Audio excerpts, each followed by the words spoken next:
All right. Hello.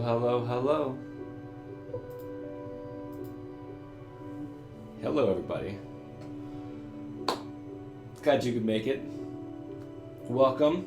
My name is Jonah Lobe. Hello to everybody who's joining into the channel. I Soother, Vector Ride, VHX Todd, Metal. What's up, Metal? Furikiri, the Giron, Blends, Imaginator. Hey, everybody. And Pixelogic Kyle. What's up, Kyle? Hi, everybody. Welcome to the Pixelogic ZBrush Live stream with your host for the next 3 hours, a Jonah Lobe, a me. Hi, I'm Jonah Lobe. Hi, Gary Gamed. Hi, Xenos Fighter. Levan Lear. Hello. So, hello, Mortar Caner. I'm going to be having some fun today. Thank you guys so much for joining me. If you don't know who I am, and chances are you have no idea, I am an artist, author, and game developer. You would probably know me from my work in such games as Skyrim and Fallout. I've done work on some other games as well, the System Shock remake. I'm working on something at the moment, which I can't tell you about. But while I was at Bethesda, working on Skyrim and Fallout et al., I was a monster guy. That was my specialty. You're too sexy for the camera. Thank you, Metal. Thank you, I really appreciate that. Bland's love Fallout. Thank you. I too love Fallout. While I was there at Bethesda, I was the monster guy. That was my specialty. But in the interim, in the intervening years, I've been focusing a lot on lots of different kinds of art forms. The thing about character design, and here's just the Deathclaw for your viewing pleasure, if that's, something you're into, having a pleasurable viewing experience. The thing about being a character artist is that it's not just, to me, about making just characters, just monsters. Character art, to me, is anything that is related to, that is character size, that is meant for character use, that is meant for human interaction. And some of my favorite character art in the world is character art that has an emphasis on art. I had an emphasis for a long time on anatomy, but there was elements of anatomy that I used and stuck by through thick and thin, and there was elements of anatomy that I chose to go and to take and to change to be more artistic. Artistic meaning following artistic principles, line and form and shape, using proportion, that kind of thing, and keeping these in mind. I think that a lot of people forget sometimes that when we're working in a program like ZBrush, and yes, we're working on something that is video game based, I think we sometimes forget that what we're ultimately making is art. This is something I'm working on for, come on, Johnny, you've got this name. It's on the tip of my tongue. Pluralsight. I was thinking digital tutors, but Pluralsight beat 8 digital tutors, or rather, they morphed into one kind of thing together. So if you're into character art and character design, there's a lot of character artists on ZBrush Live right now. I won't be working on character art, but if something for today, I won't be working rather on a character. But if what you're into is character art and character design, or anything artistically related when it comes to ZBrush and video game design, stay tuned, because in a few months I'll have this. It'll be a full workflow of character design from the concepting stage, aka from painting in Photoshop, to reference, to building up shapes, to basic anatomy, to posture, to personality, and on through the areas of the finer points of anatomy, the line, the concepts of line, shape, form, the concepts of visual flow, contrast, detail versus balance of detail and simplicity. We're going to cover all of these topics in that course. So, if what you're interested is in that kind of thing, I'll be working on this creature. This creature is kind of halfway through the sculpting stage. Maybe not halfway, probably more like 79% through the sculpting stage. It's a giant amphibious bruiser, I call it the Gogan. We'll be taking this then through the texturing stage as well. So keep your eyes open. You can find me on Twitter, you can find me on Instagram, but if you want news about this or anything, or if you want news about me being here on the ZBrush Live channel, or if you just want really cool art retweeted to you all the time, I'm your guy. Find me at I am Jonah Lobe, because I'm Jonah Lobe. So let's get to it, you guys. Hi everybody who's been coming in. Good to see you all. I won't call you out because I know at a certain point it's rude to call out the lurkers. Lurkers gonna lurk, and that's just who they are, and we shouldn't shine a bright light on them, because sometimes they'll scuttle away. When you turn on the light in the bathroom in a horror movie, and the cockroaches are just.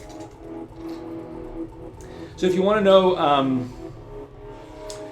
do you feel bad when people play with low quality settings and you're missing part of the beauty of your art, Jonah? Good question, Mortar Caner. And hello, Alpha. Yeah, I do actually. I do.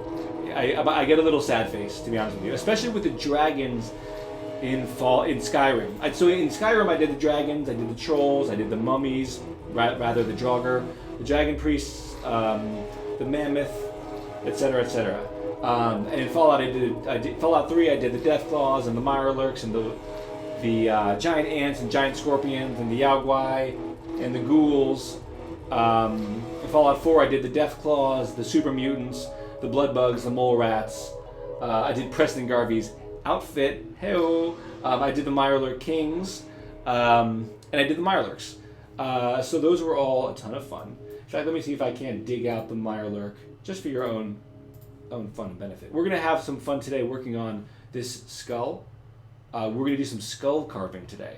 I was Googling that, and man, I started falling down a wormhole. It's huge in Tibet. Did you know this? Here we have like Full House. There they have skull carving. It's a very different culture.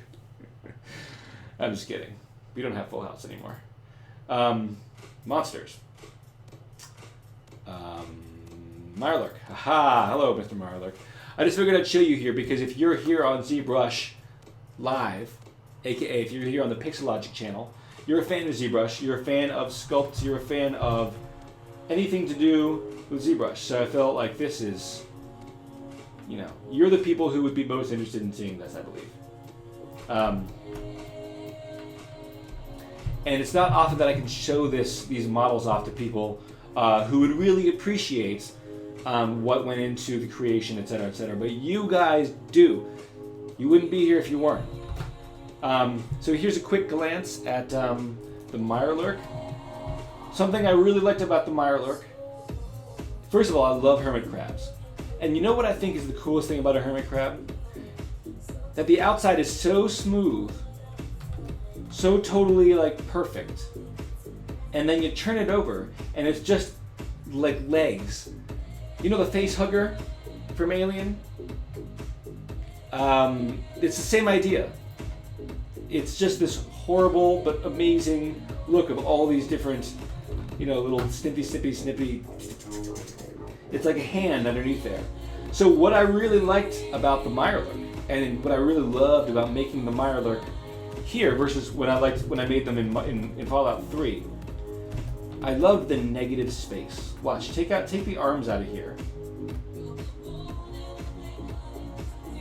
Oops.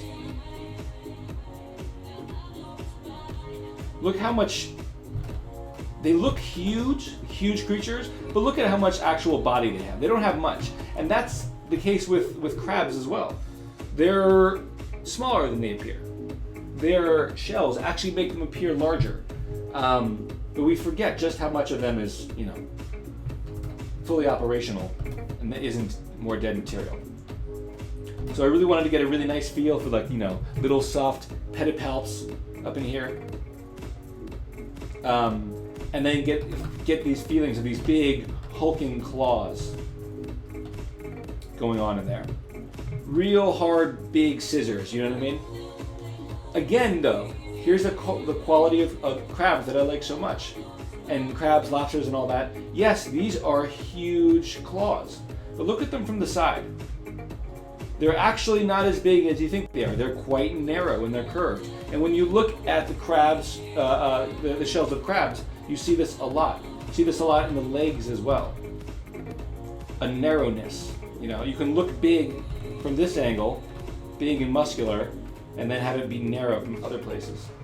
You'll notice I pull that into, for instance, the Deathclaw. The legs, super thick, super strong and armored, but when you look at them from the side, they're just not as big. I'm fascinated by that angled quality that you see a lot in nature. But whatever, I'm getting away from the subject in hand. You're very welcome, Stacks, for sharing. My pleasure. Thank you, iSoother. Hello, A Cubed. Hey, Cubed. How you doing? Good to see you on here. Guys, if you aren't following Cubed, I mean, probably you're not here if you don't know Cubed, but if you do know Cubed, or if you don't know Cubed, you better ask somebody. And more importantly, just follow her. I know I do. All right, so I've cracked open the La Croix. We're going to get to work.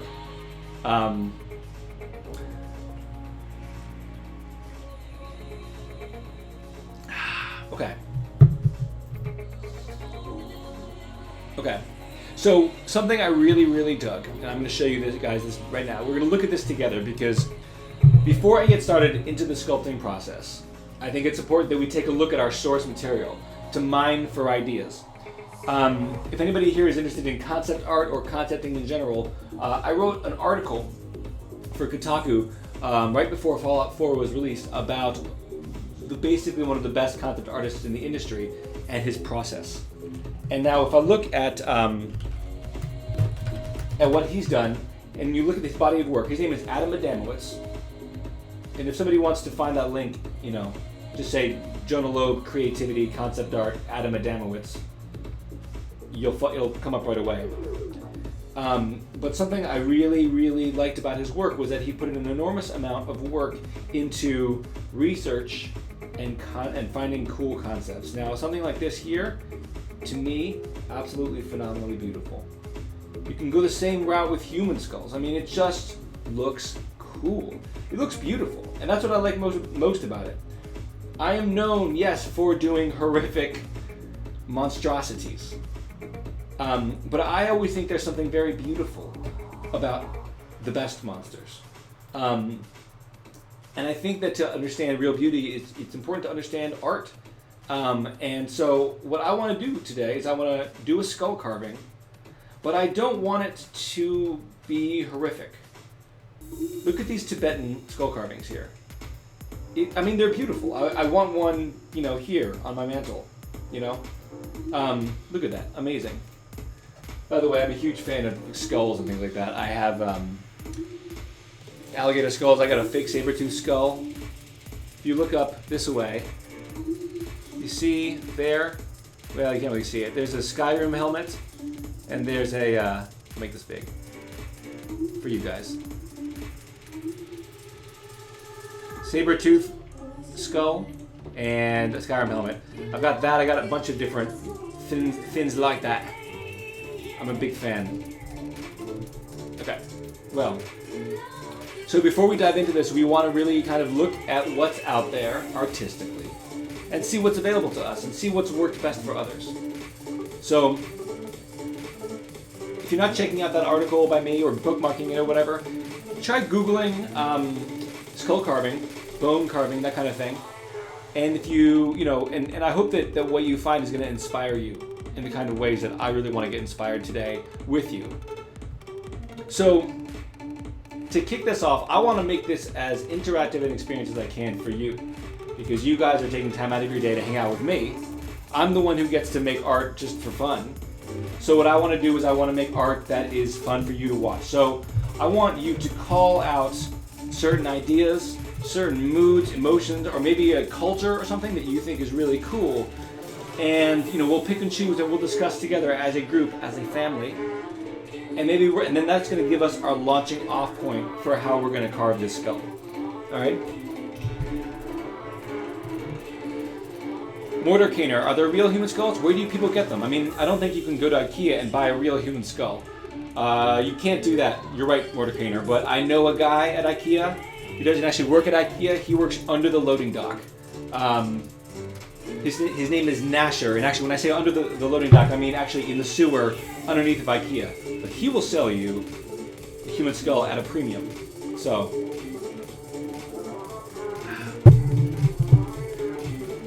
all right. Norse. All right. So Norse always comes through because people love Norse carvings. But when I look up Norse carvings, when I just look up the word Norse, I get, boom, these knots, these curly cues. Let's do Norse carving.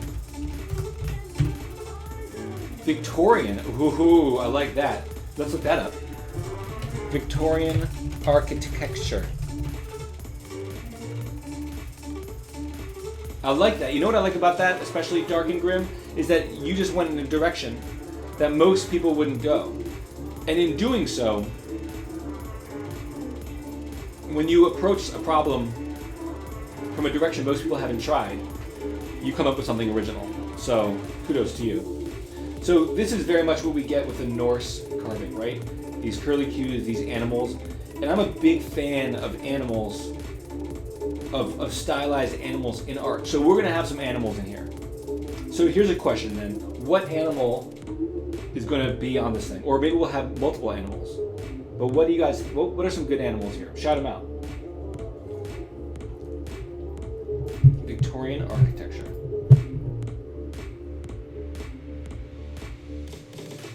All right, what are some of the aspects of Victorian architecture? A lot of verticals, right? Verticals, some peaked roofs. So geometric signs here. So now what I'm thinking is maybe we can take some kind of bone structure. When I say bone structure, I don't actually mean literal bone. I mean the bones of our design. Maybe we'll have strong verticals, strong pyramidal shapes, that kind of thing. And then within those powerful rod-like bones, we'll have more curly cue stuff. Do you know what I mean? All right, cool. So let's get started. And if there's any ideas that you have as we go, shout them out. If you have any questions for me, shout them out. I'm here at your disposal for the next 2 hours and 40 minutes. Ooh, Komodo dragon. I'm a big fan of Komodo dragons. Let me make sure that I'm in the camera angle. There we go. How's the audio, by the way? How are the levels? Is the music too loud? We don't want that.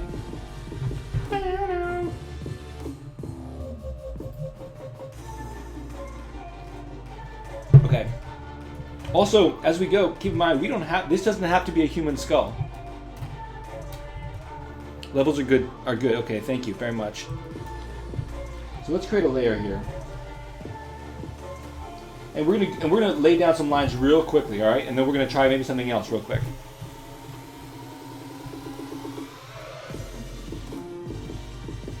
So, Victorian architecture might have, cage-like formations here, and maybe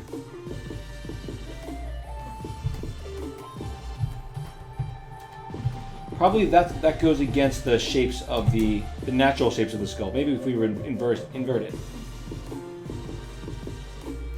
Here, actually, I know. You know what?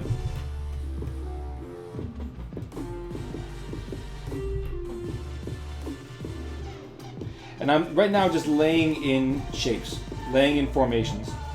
And we can easily go in here later on and add all these little details, whatever those are going to look like. But right now we want that basic structure. Ooh, insects. I like that idea.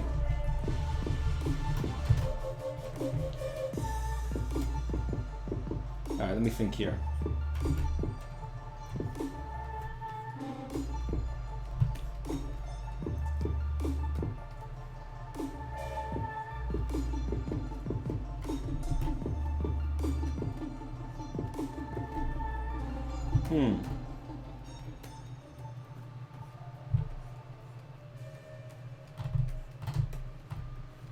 I'm really attracted to areas of this, like this, where the geometry shifts, where the geometry changes. You know, we want and we definitely want to play on the natural shapes of the skull, right?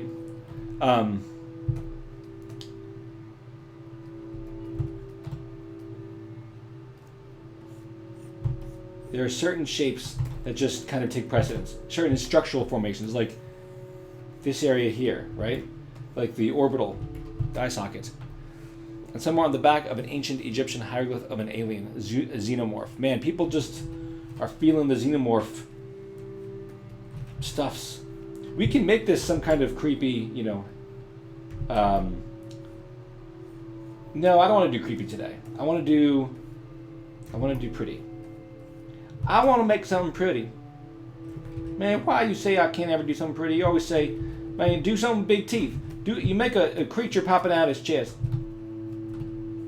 Why can't we just make something beautiful from time to time? That's all I want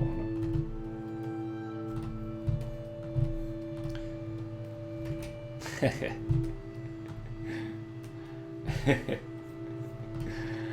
know. Paramar, Giovanni, my friend.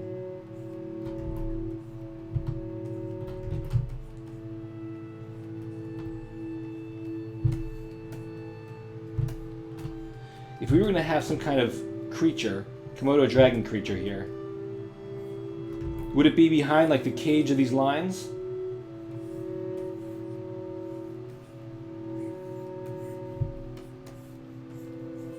Now when we actually do when we actually get into it, we're going to have to be sure, we're going to have to be careful to go subtractive, not additive. Right now I'm editing for the sake of making this fast and easy, but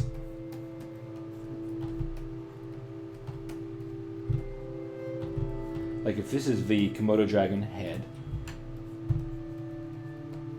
the arms,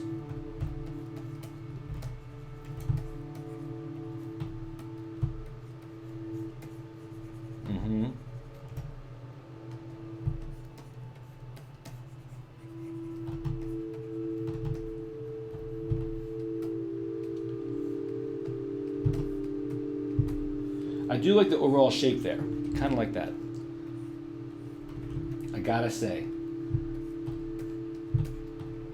And then there's the bars down the side here. It does look kind of centipede-ish, doesn't it? I'm into that. I think I might have a good way, also, by the way, a good method of carving. What do you guys think if I did a morph target of a slightly shrunken skull, and just use the morph tool? I don't know. Maybe something to try out. What subdivision level is this, or is it Dynamesh? This is at subdivision 6. There's the basic. This was the game model. I think this game model came from Skyrim, and then I took it into here and kind of changed it up and all that. So it's an old file that I'm now using for something else. Not bad, right? Hello, Sergey. Why so uncertain? Hey, hello? Are you real?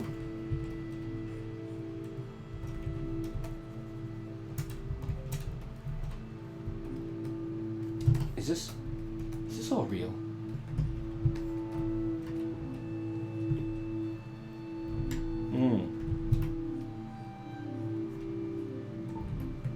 Hello from Barcelona. Hola Barcelona. ¿Cómo estás? Or ¿cómo estás? Right? That's Spanish. I used to speak Mexican Spanish.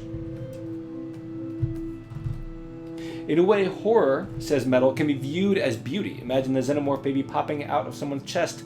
An organism dies, but a new life is born, striving to survive and procreate. Oh, that's nice. That's nice. That's right, Paramer Supalimi. Yeah. I did work on that. All right, what do you guys think of this overall design? Should I mean, probably I should start over, right? And then keep on pushing it. What you're going to notice with me as I move forward into with this design is I'm going to put a lot of effort into making trying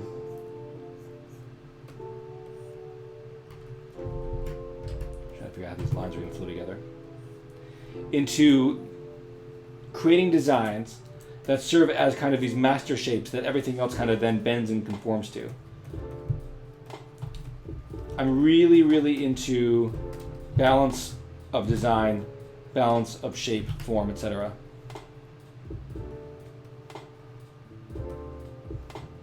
Yeah, so if any of you guys have any questions about Skyrim,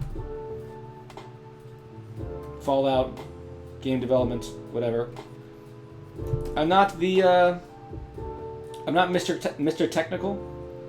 I don't know how to do things. But I can recount you experiences. I'm rich in stories. Looks like that we've got a slight deformity here.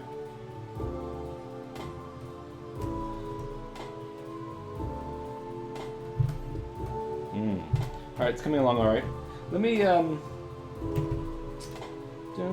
layers. Turn off my layers. And then let's morph target. Store morph target. Thank you. Alright. Layers. Go back to this. Oops. There we go.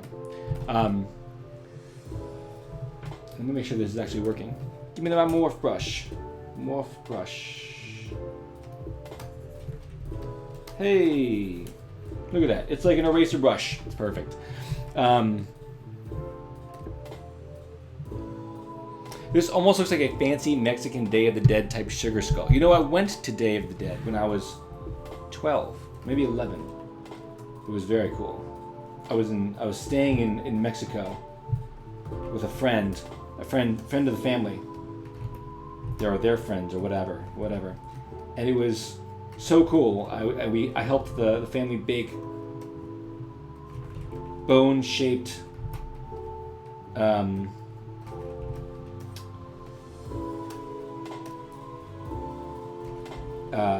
bread. We went to the cemetery and decorated the graves with flowers, tons of flowers. Oh, it was so cool. How did you get started in AAA? Good question. And are you 3D printing this piece? No, Blands, I don't intend to. I will show you something I did 3D print though. Well, besides Alduin, for anybody who here has the special edition of Skyrim, the collector's edition, you have my model, my sculpt, the Alduin model. Here's something I made online, and then shine some light on the subject, and then somebody printed it in metal. This is Cthulhu. All hail Cthulhu. And if you want to see the 3D model, you can check it out on Sketchfab. Sketchfab, Jonah Lobe. There's your archaic symbols, what have you. I was designing this off of the precise description from the book, from the short story called Cthulhu by H.P. Lovecraft. So I tried to use all the descriptive terms that he used. The bulbous head, the tentacles, the wings, and I tried to create my own vision. So it was cool. This guy on Twitter 3D printed it. How cool. All right, so the question is, how did I get started in AAA? Well, I will answer you your question. I got started in AAA after college. I was very lucky. But in essence,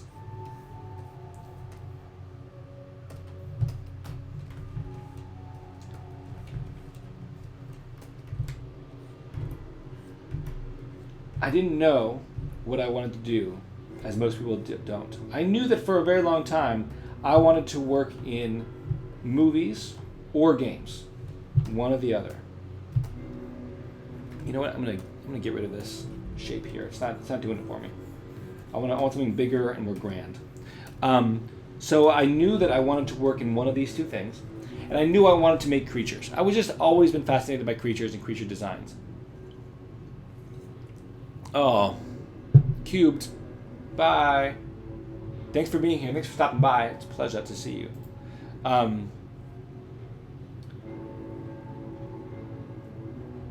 It's too bad we're missing her. It's good to have her in the room. Makes you feel backed up and safe. So I knew that I wanted to get into creature design for either movies or games. When Jurassic Park came out, I had the making of book.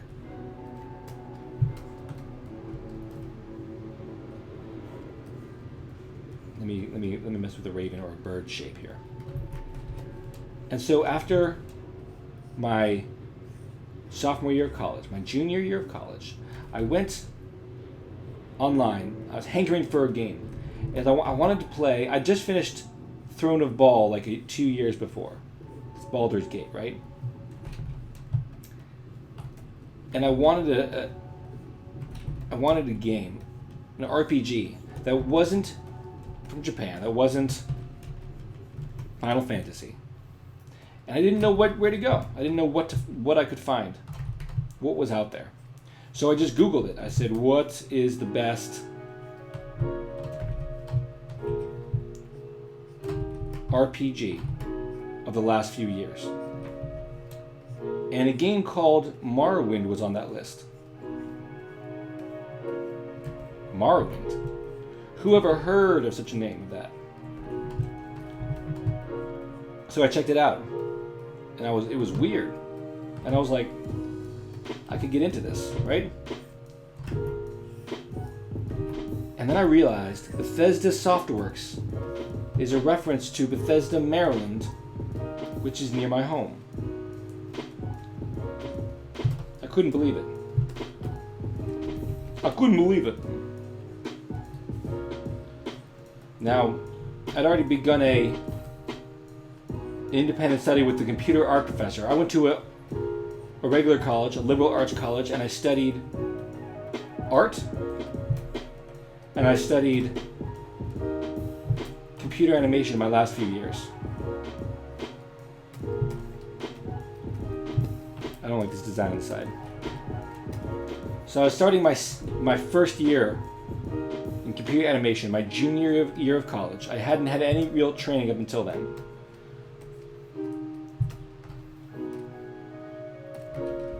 And I started making a computer animated movie. And it took me 2 years, basically, up until I graduated to make this movie. It wasn't very good. But it was amazing considering I didn't know anything about CG beforehand, really. Although I knew Photoshop pretty well. And when I say amazing, I mean I don't mean that it was actually amazing. It was not actually amazing. But I was amazed at what came out. So then, for the second time in my life, when I graduated college, I applied to Bethesda Softworks. I applied twice now. I applied once between my junior and senior year, never heard back. And then I applied once. Would it make more sense to take away Geo from the skull rather than adding it? Yes, it would, absolutely. In fact, right now I'm kind of just trying to find what I like in this design, like what I like in these shapes, and then I'm going to try to start subtracting it. So I applied to them again, and I didn't get in again. I didn't have what it takes. I didn't have the experience levels. So I went to ZBrush,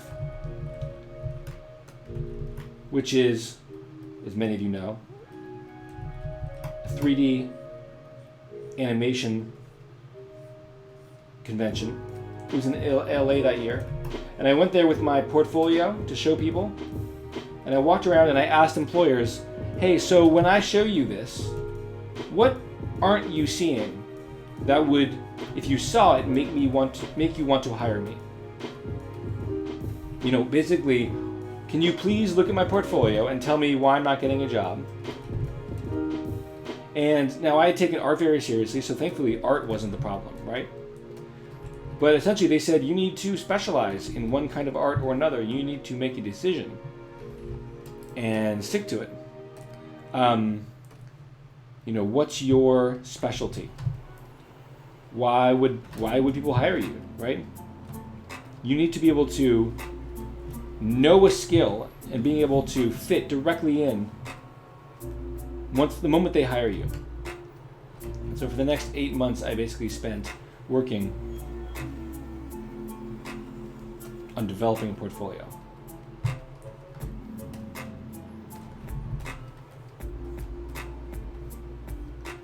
And what I came up with was, let me see if I can dig these up, these pictures.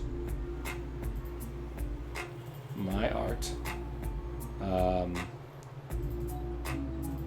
Here we go.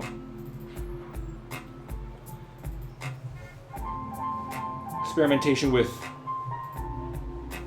I wanted people to showcase that I could do different styles and tackle different subjects. So I did cartoons for some.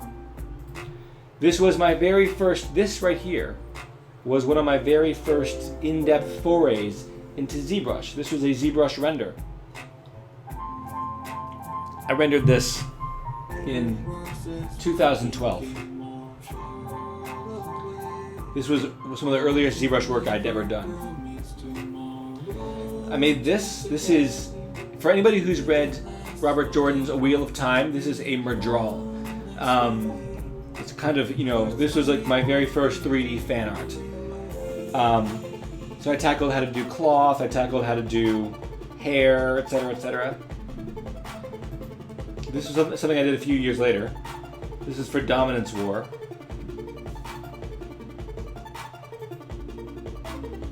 I did this in, I guess, 2014 or something.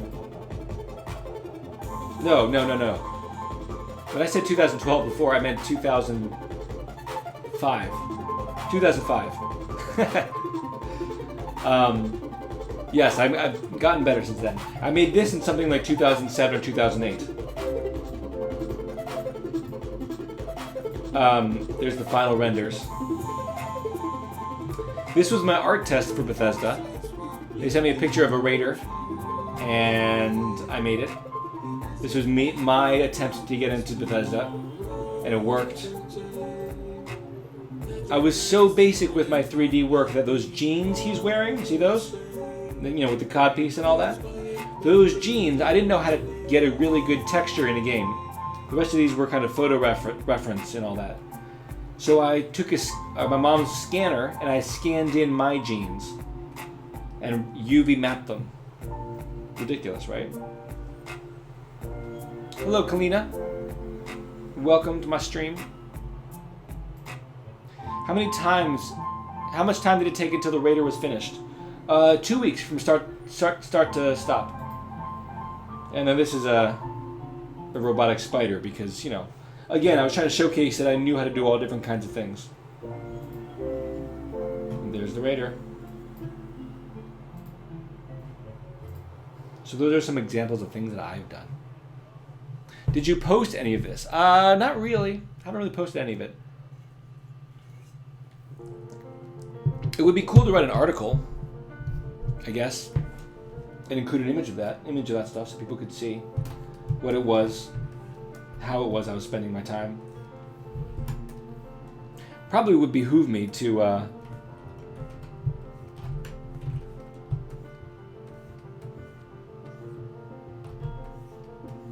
write an article that people could really enjoy and just tell the story right then and there, so that later on when people were like, hey, how did you get into the industry? I'd be like, here's a link.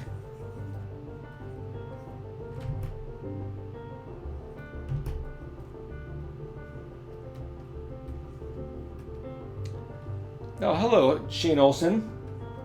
Everybody, Shane Olson entered the building. Oh, hey. You guys, if you ain't following Shane Olson, well, now's your chance. You are chilling at the computer. The follow button there is just right there. You can just click on his name, right click on it, say follow, and have done. And then you wouldn't have to worry about it anymore.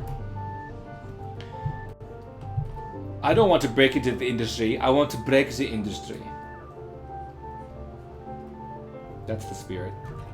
That's the spirit. I'm definitely like just sculpting right now. Just trying to have fun. Trying to find the essential designs, the essential shapes that I want to capitalize on. So essentially, that's the crux of the story. I then applied to Bethesda Software for a third time, and then I got in after doing that art test. And and the rest is history. And then they took a chance on me, a bright-eyed young kid. And then a couple years later, I made the Skyrim dragon and all that things, stuff like that. So I am very lucky to have gotten that opportunity. I tell you what.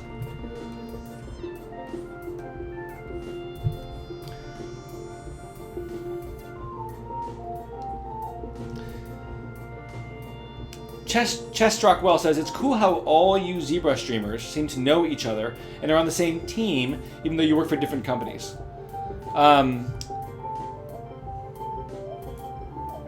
I know, it's really cool. Well, some of these people, we don't know each other maybe from the team. I've just started streaming on Adobe. This is, not Adobe, on Pixelogic. This is my very first stream on Pixelogic.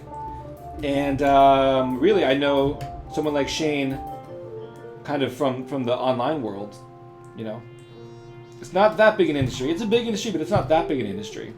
And it's amazing, and it's cool to follow the work of others.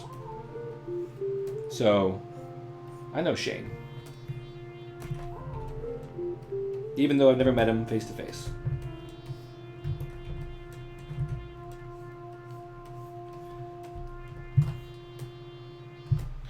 Is this skull for anything in particular? Asks Shane. No. I want to try to make a really cool skull carving. I just saw that, like the Tibetans do that a lot. And I wanted to make something kind of cool and memorable, and something fun, and just kind of have fun, because really what today is about is I wanted to go through the fundamentals of design with you guys, and I wanted to just show you guys some of my process, how I work things, because especially when I'm concepting. I tend to concept a lot in 2D, but this is the ZBrush channel, and I think people would prefer if I stuck to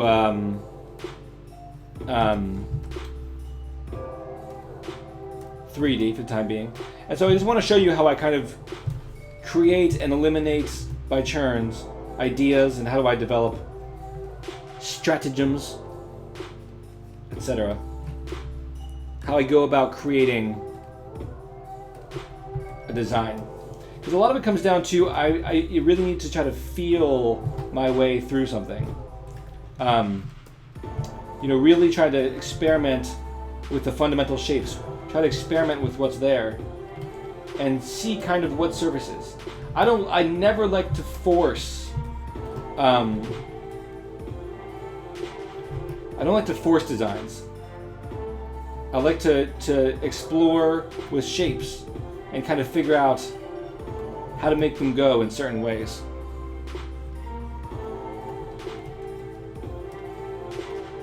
I do that a lot with 2D. So for instance, let me check out Sketchfab. I did this online a couple months ago. We designed on the stream. We designed an axe. We decided on a certain cultural connotation to that axe, and a certain theme to it. So what we came up with was an action we ended up calling Wave Breaker. And I'll bring it up here. I'll show you the model on Sketchfab. You can find me on Sketchfab at Jonah Lobe if you want to see. I don't have a ton of models up there, but I have them there. So again, this was an example of where I didn't try to force the designer right away. We really worked our way there. As a group, we kind of experimented with different kinds of line work, with different themes. So here on the hilts, you have like a nautilus shell. That was the idea there. It's a nautilus. There's Kraken climbing up the side of the axe with their little Kraken tentacles. And then the head of the axe is kind of this Kraken-y shape. Then we went through the concepting process, the sculpting process, the modeling process, and the texturing process. It was a ton of fun. So yeah. Well, it's looking nice. Side note, says Shane Olson. Skyrim is one of my favorite games of all time. My 67-year-old dad has played it for 3 years. Woo! That's awesome. That's awesome. Yes, Kalina, I'm a fantasy author as well. My first book is currently, my agent just sent it out to publishers a couple weeks ago. So really at this point it's a waiting game, which is not nerve-wracking at all. No, no, no.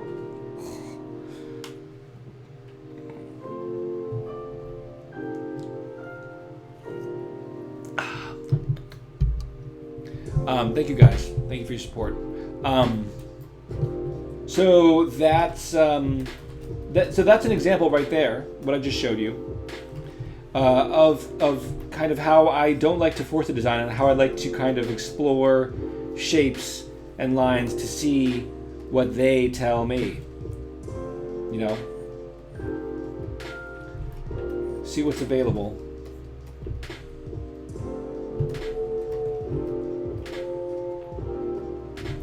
So right now I'm kind of experimenting with these different lines and trying to find the ones I like. And I think it's getting a little cluttered up in here. I like this structural bind here.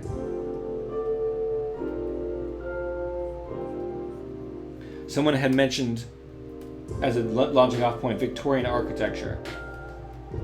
And I wanted to go for those hard, strong lines.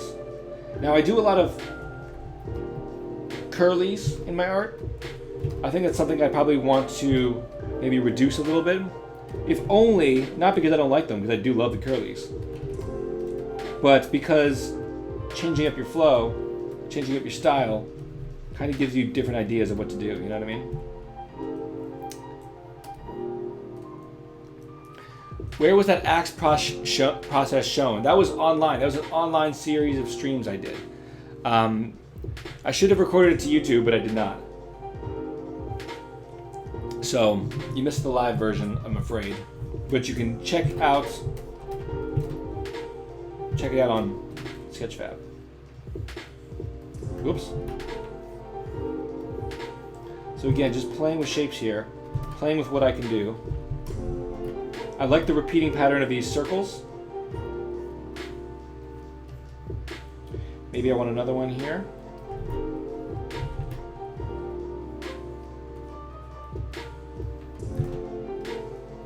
Do you use any fractal design references? Not so much, although that's a good idea though. I do like that idea. Let me make this smaller. So if we make this smaller, we can have this be the center of the sphere.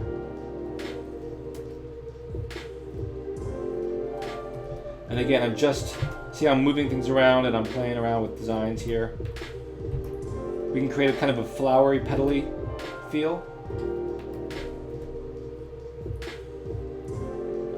Nothing's more metal than flowers, man. Nothing.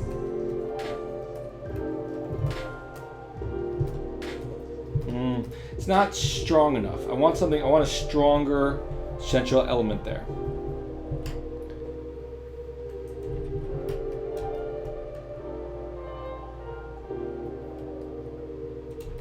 what if this was not a swirl so much as it was kind of a flowery design? So let's try that. Let's create a fern-like projection. This is what I really like about streaming and doing art with people. It's because it's just a time to just explore, to experiment with shapes and forms, and to not really be afraid. I find that, it's one thing that is a consistent surprise to people, and I don't know why, but it's that so-called professionals don't know what they're doing a lot of the time. And I like to play around in an environment where I know that, it's like a trust fall. I could fall and y'all would catch me. Not literally, of course, because you're not here.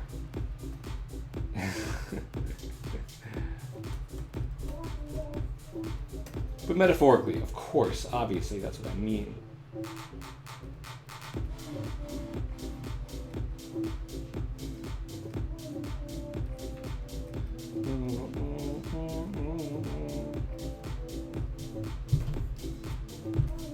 I like the little squirrelies. Do you happen to do tutorials or teaching? I would totally learn from you. I'm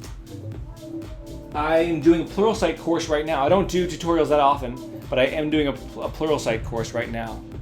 I want to look up this Acapanthus leaf. Acapanthus leaf.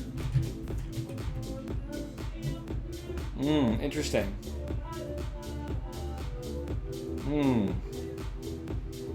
I might want something a little bit more. Let's go with ferns. If you want really cool designs, look no further than Mother Nature, man. And talk about fractal designs. Boom! Fractal, baby. Woo! You don't get no more fractal than plants.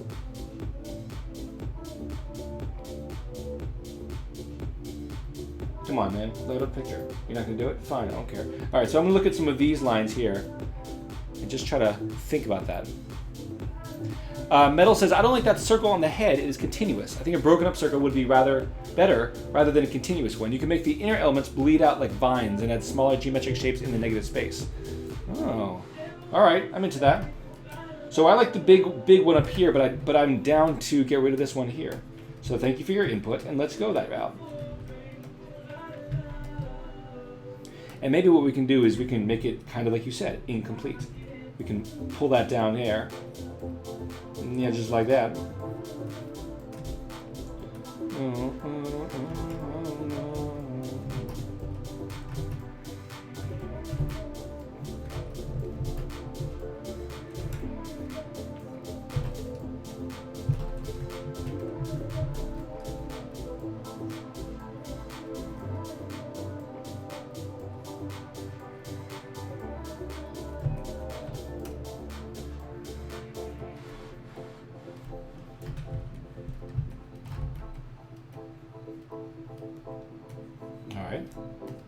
Getting a little bit more precise here. I don't want to go too precise too fast. I'm gonna bounce off this in a second. I'm gonna go back to being cruder with my work in a second because I wanna stay big. I want to stay general. I want to stay loose. Right? Hello, Muddy Mink.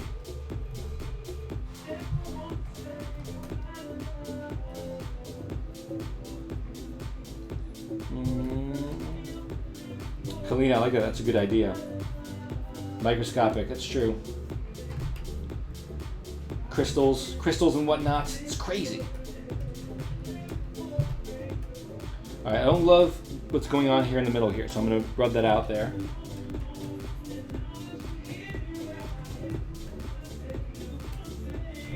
But something I do like is this doubling up of form here.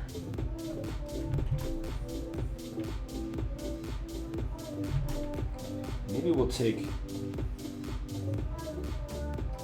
how much bigger should that be? Probably big, right? So there's some lines, when we talk about, some let's talk about visual hierarchy for a moment. When we create a cool piece of art, any good piece of art has got big aspects to it and small aspects to it. Detail versus big designs. And it's important for us to be able to identify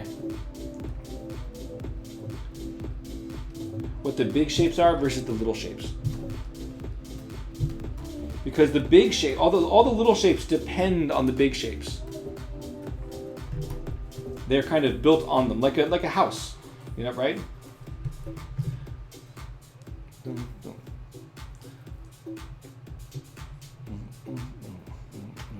All right, dark and gray. Let me take a look at this. Classical architecture. Oh yes. Oh, I see. Yes. A lot of little curly cues. I like that. You know what I like about these? I like that there's these little elements here, repeating shapes. Really cool scalloped forms like this. But a lot of it is based on living things. It flows, right? You look at something like this. You just have all these big, huge lines at play. But you'll notice, again, talking about visual hierarchy, there are these big shapes and then these littler shapes that, you know, this, even though it's more the most detailed part, is kind of like minor, right? Compared to the head, etc. Thank you for that reference. This is good. I'm going to keep these off to the side.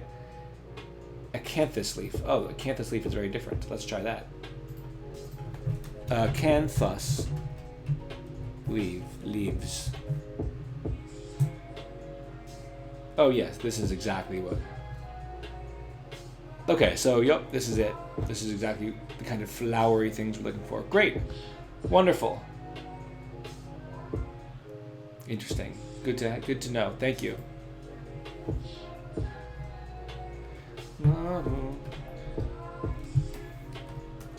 Thank you to those who are joining. I see you guys. Thanks for coming here. My name is Jonah Lobe, character artist, friend.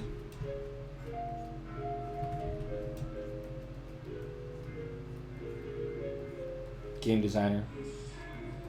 Blonde. 4 eyes. Reader, walker of parks.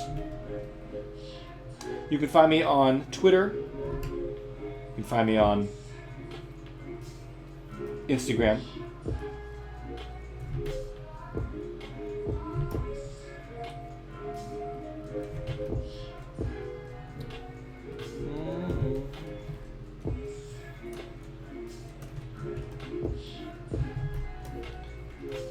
This area is just not doing that much for me, so I'm going to try to figure out how to incorporate that a bit better. I think we're definitely building up something worthwhile on the forehead here.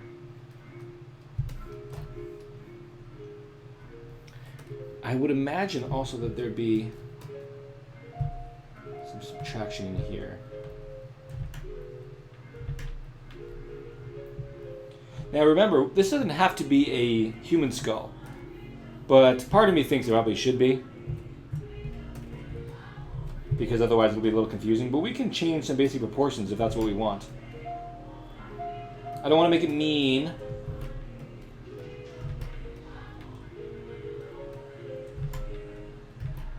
Well, something to experiment with later anyway.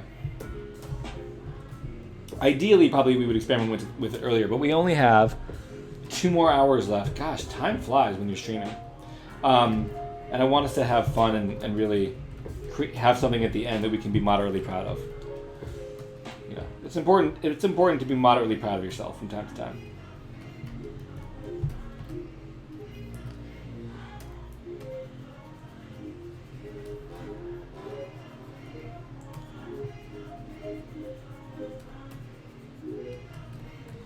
All right. This circular aspect here is going to have to work around the form, comme ça.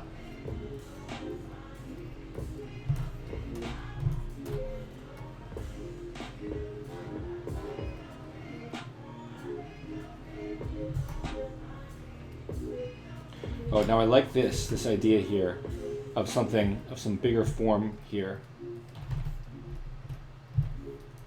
I think I like that idea. I can't tell.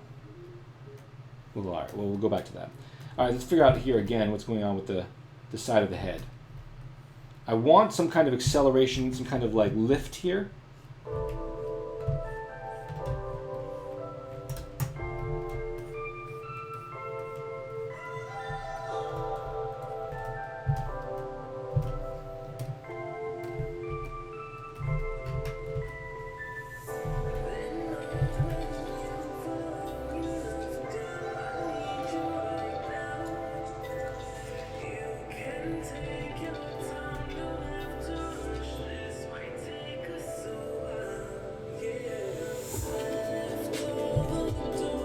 Alright, again, experimenting with basic shape language.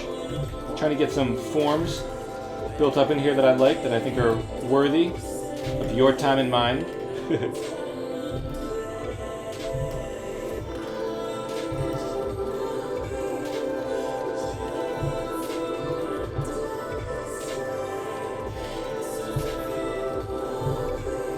Maybe this central element needs to be a bit more flowery, can't tell.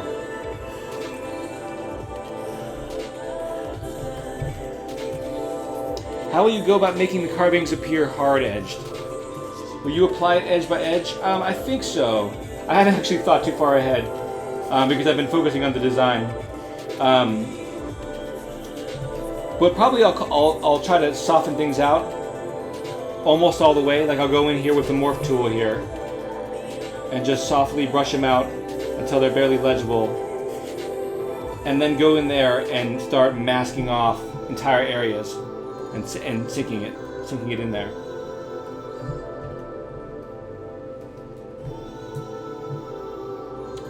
Kalina, thank you for the link. Let me take a look at this.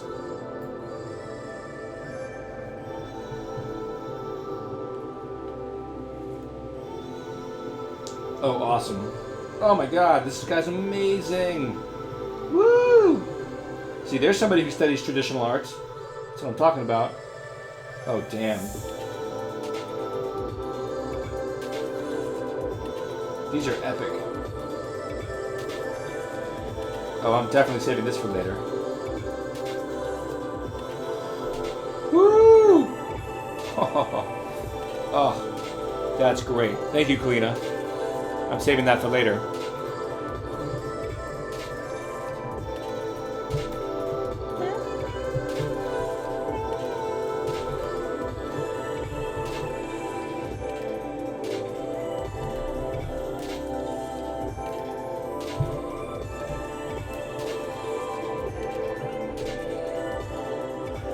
That's somebody, you know, that's something I respect about that, is that's somebody who obviously really looks at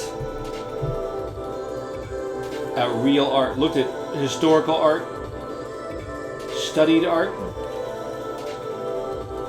Again, like I was saying at the beginning, a lot of people kind of forget that character art or any kind of video game art is still art. It has art in it. The artistry matters. We need to take the time to learn it if possible. Probably this will be dug away.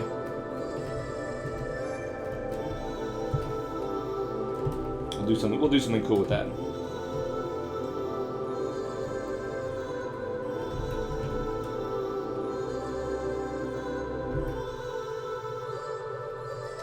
You know what, actually? I like that song so much I'm gonna play it again. Yeah. Hope you guys don't mind. Hope you guys didn't mind that song, because it's playing one more time.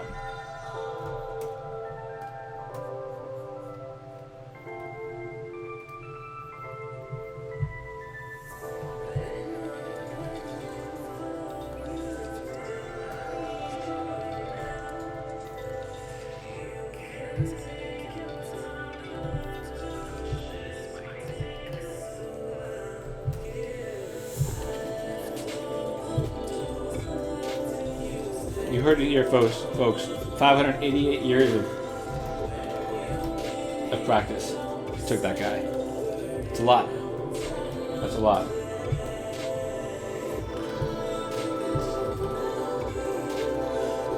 Let me look at some more pictures here of traditionally sculpted skulls, because there's a lot to be learned, a lot to be gained. Whoa, that is cool. Whoa.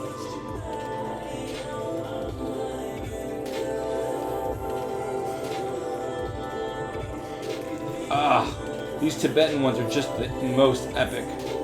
Oh my god. We can have, you know, these shapes, these strange shapes. We can have pictures in there. Ooh, this is incredible. I mean, how do you even think about all these shapes and designs? It's so cool. Wow. Time travel. I know. Can you imagine what it takes to travel back in time, bring ZBrush with you, build a computer so that you can start practicing ZBrush 588 years ago? I don't have that kind of talent. Some people are just born with it. Maybe it's me, Lean.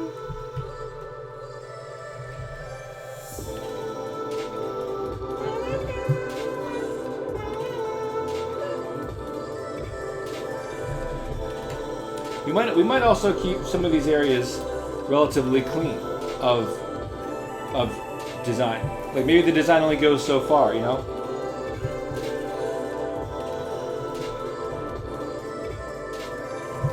Dynamesh 1000 BC.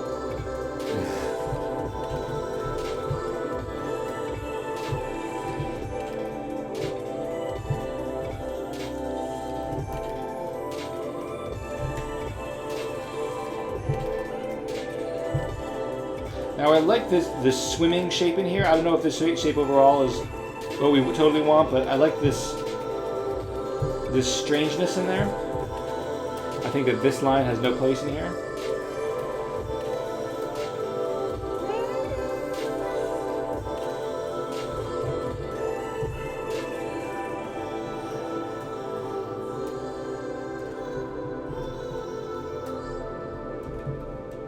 All right.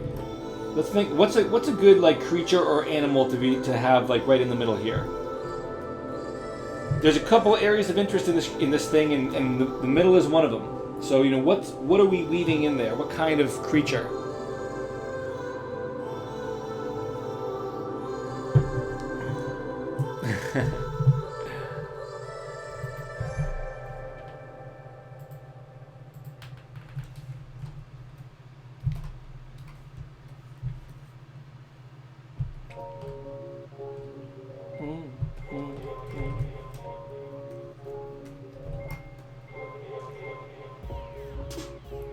Lizard, an owl. A bird. Wow, it's funny. We go 2 lizards and 2 birds. Interesting. Let's look up. What are you? Why did my monitor turn off? Hello? Did I just tap the wrong screen? Don't worry, you're still here. Monitor 2 is go. Ah, there we go. That was weird. Owl carving. I'm going to Google owl carving. Let's see if I can find if there's been traditional methods the owl has been rendered in certain ways. It's a good idea. Bird, fast dragons, has big eyes.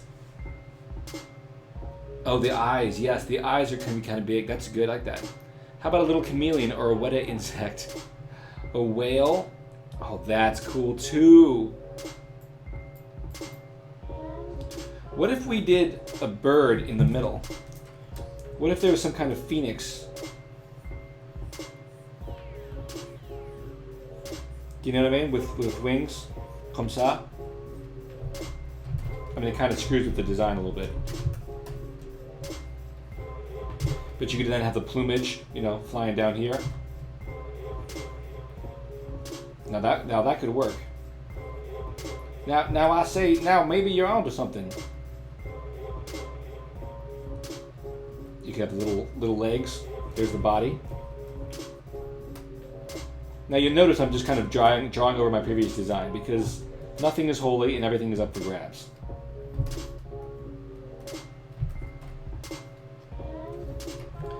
It's Phoenix, baby. And then we can have something like a lizard on the sides here.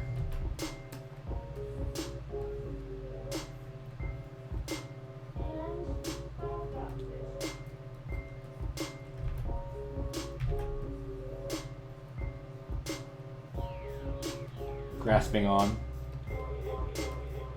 this little other twig.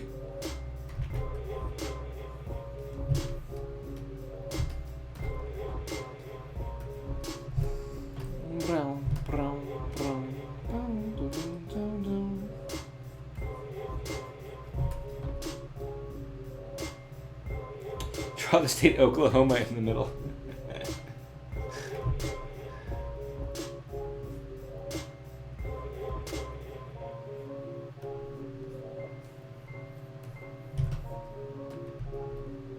Kind of like the general forms there. I don't know if we're there yet, but if there was wings out here. Wow, it immediately hooks my imagination. Nice. That's great. Well, the idea here, and I think the key word at play here is I just forgot. Something storytelling. Implied storytelling. Bam, nailed it.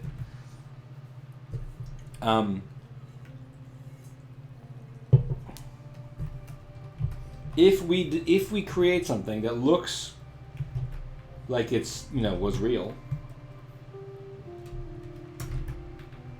and there's something going on, we can't tell what it is. That's implied storytelling, and the best kind of implied storytelling makes us want to know. That was kind of a lot of my philosophy on a lot of the stuff in Skyrim. When I made things in Skyrim, I wanted there to be implied storytelling, whether that was a creature or an object, whatever. I wanted you to hold this thing in your digital hands and say to yourself, what's the story here? What is this? What am I looking at?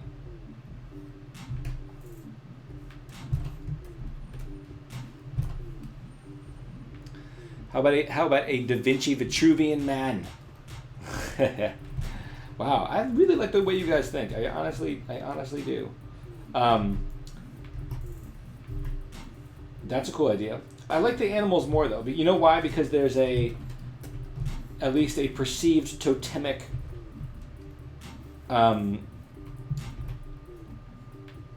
power to animals. Anywhere you go, anywhere in history, people are using animals as totems, kind of. And so I like the idea there.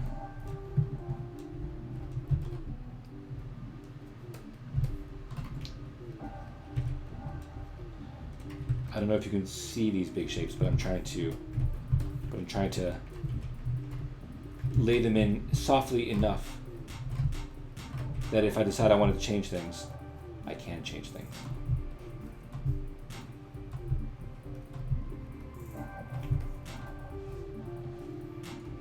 Hey, Genosis. What's up, buddy? Welcome to the ZBrush stream, my friend.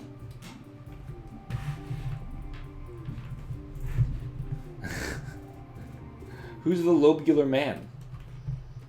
Is that me? Am I Jonah Lobe? The Jonah Lobular man? Alright, there's something not quite fitting in this. Something not quite getting there with this side view here. It's just not, I'm not maximizing my shapes or something. I can't quite tell what it is.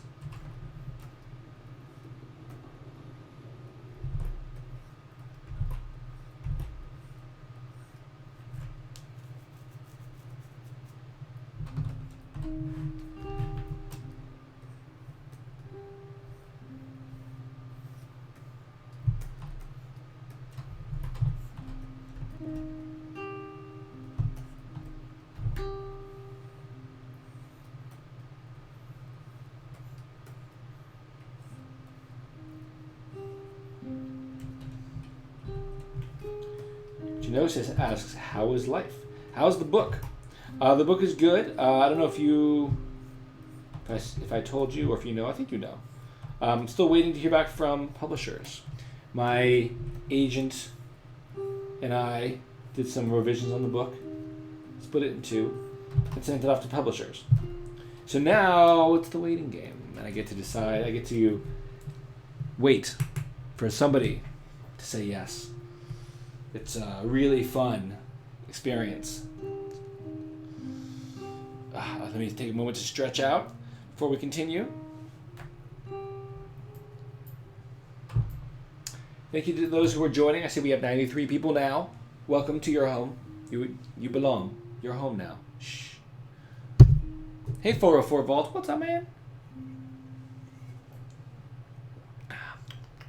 Does the agent happen to be named Smith and look like Elrond? Good question.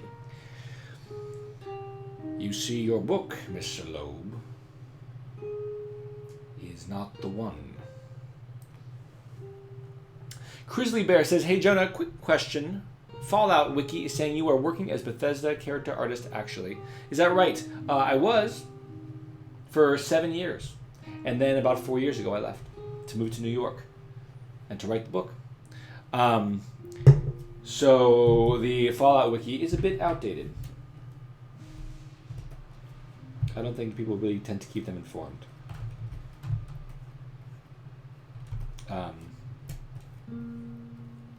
But that's okay. Ain't no big thing.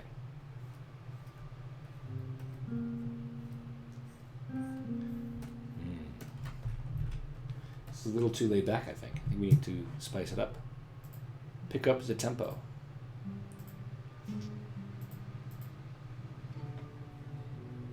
There we go. Still laid back, but yeah. Ooh, Kalina is UV mapping. Oh dear. You poor, poor man.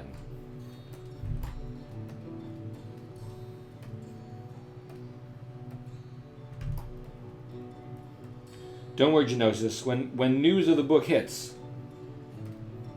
I think you signed up a while ago to my email list. You will be notified. Trust me. But I'm waiting to hear. I was gonna write you and let you know. Look, I sent out something to an agent, but I felt like that wasn't really worth your time. It's only worth your time when I have something to show. For those who don't know, I'm writing a fantasy novel. Or I have written a fantasy novel. I got a book agent. She's wonderful. She loves the project. And together we're going to try to get this thing sold, baby. The notification will arrive via owl mail. Takes a little longer. But it comes with a complimentary owl pellet. So you know it's good.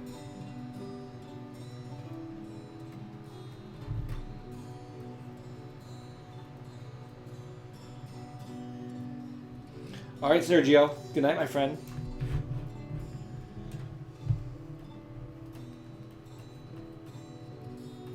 What is this skull for? A game? No, this is for the stream, just for fun. I might shift over at some point if I get bored, or if you guys want me to. I might shift over to my plural site creation. So if you guys decide that you'd rather me work on this guy, this brute, you know, I can do that with ease. This is called the Gogan. I'm doing him for a plural site course on character design for video games. He's a big frog-like bruiser of a monster.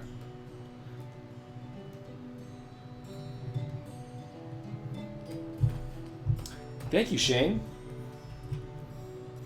Thank you. I am really happy to have gotten as far as I have, but I'll be even happier when I get it published. I can tell you that for sure. It's good to have gotten this far. I look forward to going a little farther.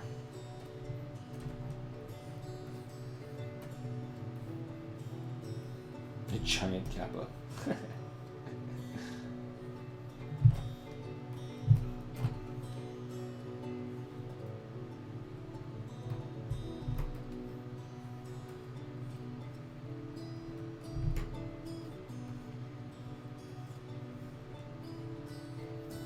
trying to create these interesting shapes in here.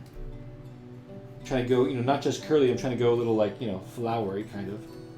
So I'm kind of experimenting with different line use, etc.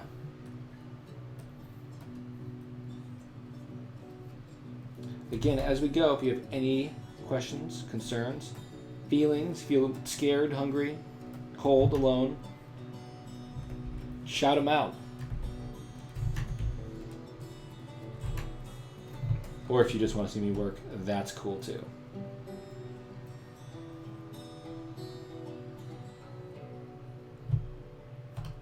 Trying to figure out what are the strongest areas here that I want to resolve.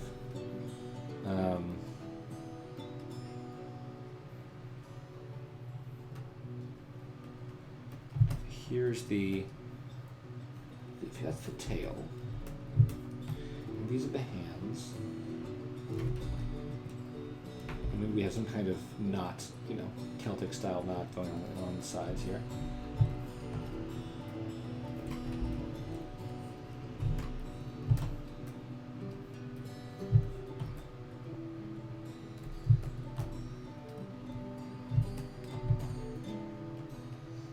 When you found your general shapes, what kind of steps would you take to concrete the forms? Good question. Sorry for bad Inglando. No problem.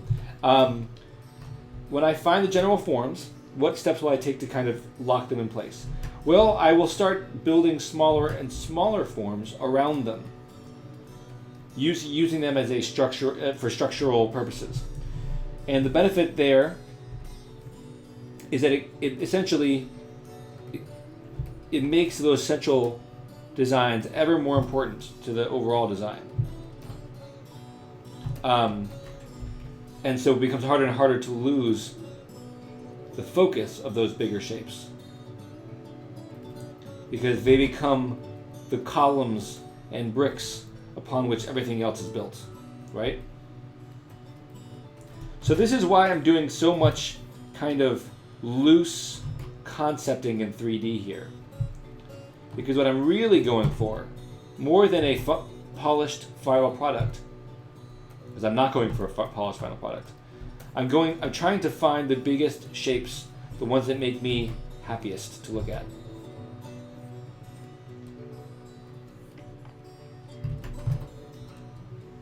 Are you streaming often on your personal Twitch? I did a few years ago, or no, not even a few years ago. As of 8 months ago. I was streaming most days.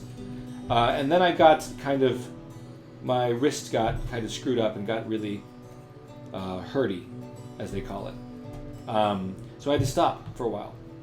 And now, actually, it comes down to I have to spend what little horsepower I have on my hands, because, I am not 100% healthy with the hands. I need to take good care of my injury. I have to spend what little strength remains in my feeble little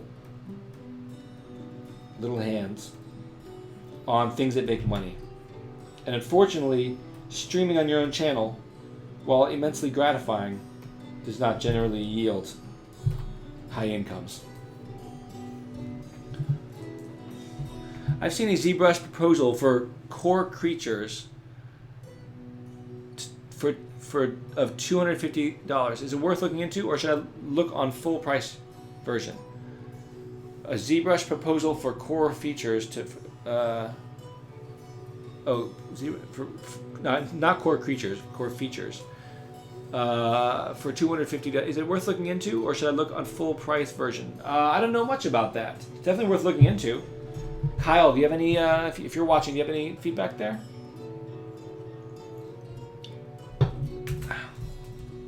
I'm not sure.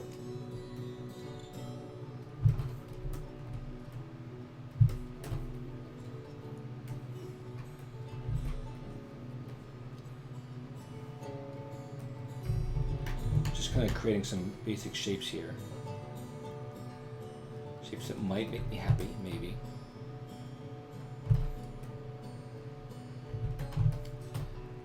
Oh, hey, Brendan Isaiah Bankston. It's good to be here. Hi, welcome. Guys, give Brendan a follow if you haven't already.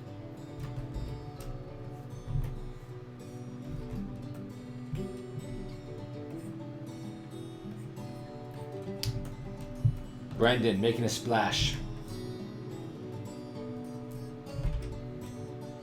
Like the cannonballer at the pool. What's up, everybody? Boom, it's me! Metal says add feathers shapes on the back of the head. Sure, but then do we have is there a bird back here, or is there another creature? What do you guys think? I could turn off symmetry. I like to keep symmetry going for a while to maintain the fundamentals. Let's get to the fundamentals at least. But, you know, this might be a circumstance where we would want, you know, some kind of heron shape.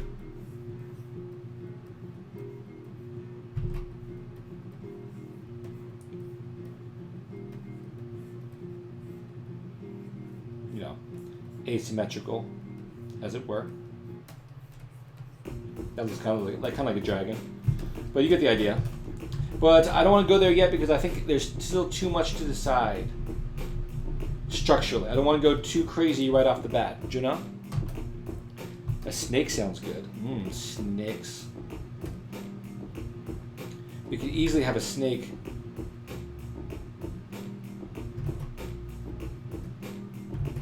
traveling along the outside here.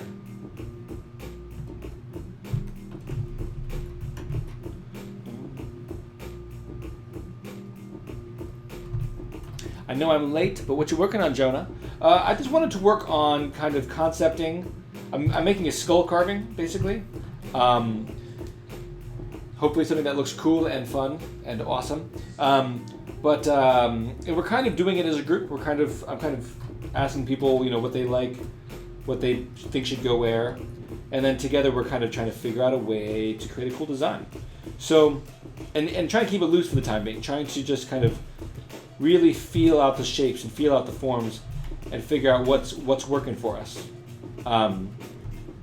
Not trying to force anything right away, trying to let things build organically. That heart icon looks nice. Is there a heart icon?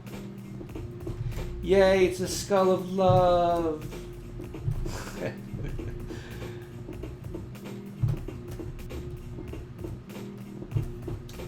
There's a, you know what? It's not quite. That's what we want. It's a little higher up. I'm trying to feel out those. You know, where is, you know, it's kind of like a situation where you're trying to create art on a three-dimensional thing. And you need to figure out how that art's going to blend into the thing best. You want that art to hug, to embrace the bigger forms at play in the image. And so that's why I'm doing a lot of kind of not deciding right off the bat, you know, what goes where, etc., etc. Snakes are kind of cliche, that's true. But they're so easy, and they're so full of symbolism and things like that. What is your favorite thing about 3D? Says Aryan Win. Arion Win. Gosh, I hope that doesn't mean say Aryan Win. My favorite thing about 3D is it's a long and painstaking process to create something cool. But when you create something cool, it suddenly becomes available in a much realer way to people, and that's so fun. That really is so fun to me. You know, Sketchfab. You know, it's as a website, it's such a cool idea because it's anybody with a streaming connection and an iPhone can like look at your creation and turn it around in their hands, or you know, their digital hands at least. And it becomes like much more real than an image or a painting. It becomes an experience that can change depending on the angle you look at it. And if we're talking about animation, whoops, well, that's a whole other thing, because then it's something that really did come to life, and that's just friggin' awesome, if you ask me.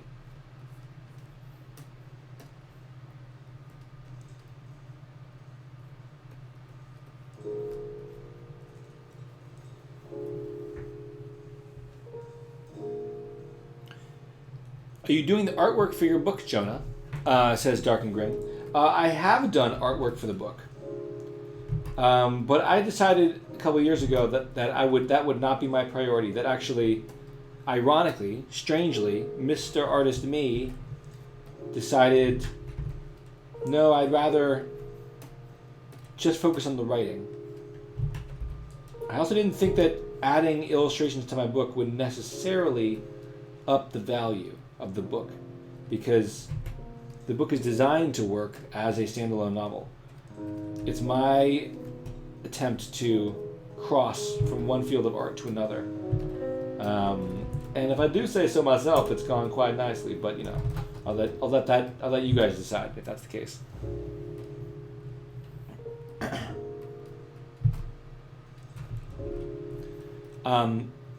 But would I like to at one point design more paintings for the book? Yes, I would. I really would. It's a situation where I need to make a critical decision when it comes to finances, etc.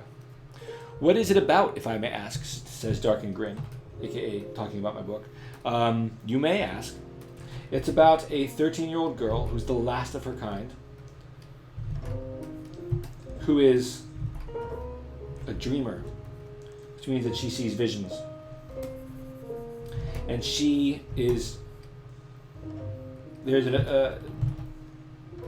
the people who invaded the land before and killed off her people have now returned to the land, and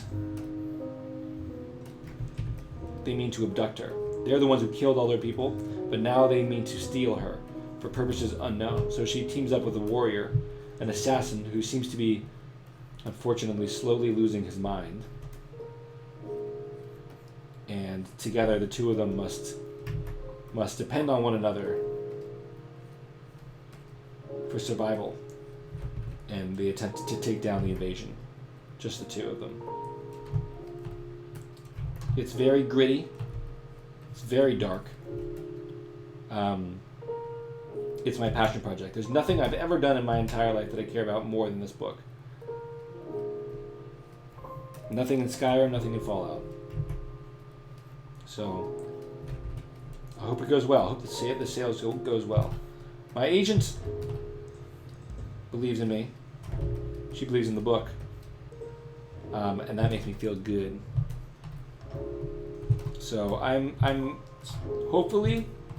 confident that it will sell. Yeah, did I sound confident? I'm confident.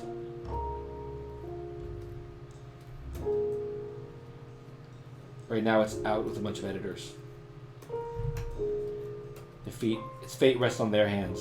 If they say no, then we can send out to more editors. That's not a problem. But in the meantime, they're the ones I want. So it's almost more of a classic fantasy thing, or is it tending to be for more of a high fantasy thing? 404 Vault, how would you describe those differences? Classic fantasy versus high fantasy.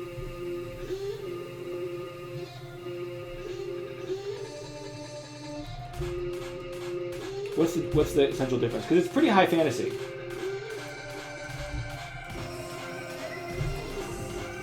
By classic fantasy, maybe you mean, does it have elves and dwarves and all that stuff? God, no. Conan the Barbarian original movie versus Lord of the Rings. Oh yeah. It's not no elves, no dwarves, none of that crap. No traditional wizards, etc. Oh, thank you, Shane Elson. Thanks for coming by, man. See you soon.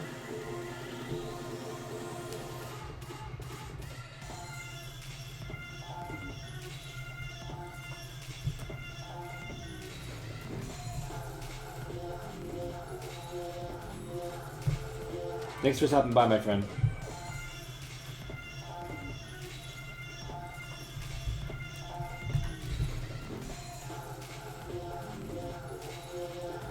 Don't forget, guys, follow Shane Olson. Now's your chance before he leaves the room.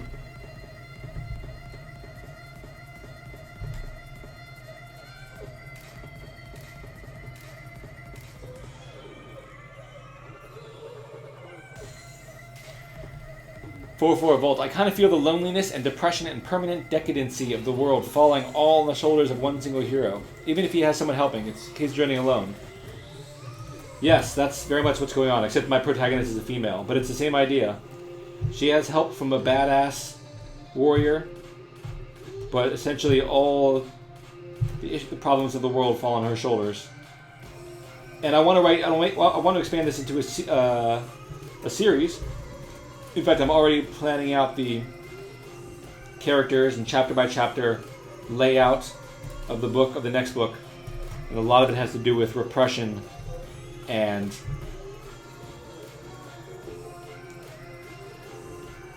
what's the word I'm looking for? Yes, vengeance. And it's kind of, I'm definitely mapping out how I will continue to have the problems of the world fall on my character's shoulders as she gets older and becomes a badass in her own right. High fantasy, they always manage to gather a crew to help around one way or another. Interesting, yes. Yes, there's the old merry band of adventurers.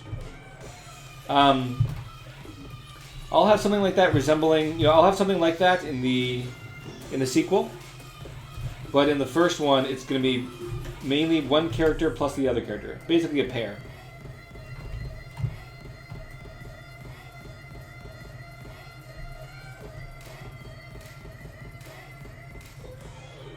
Are you a fan of the Northern Lights series? I don't know if I know that series. Is it good? Is it good? Brendan, you need a good writer. You have an idea, don't you? You have an idea brewing in your head. You can try to do it yourself. Remember that you weren't born as a ZBrush artist. You trained and became one.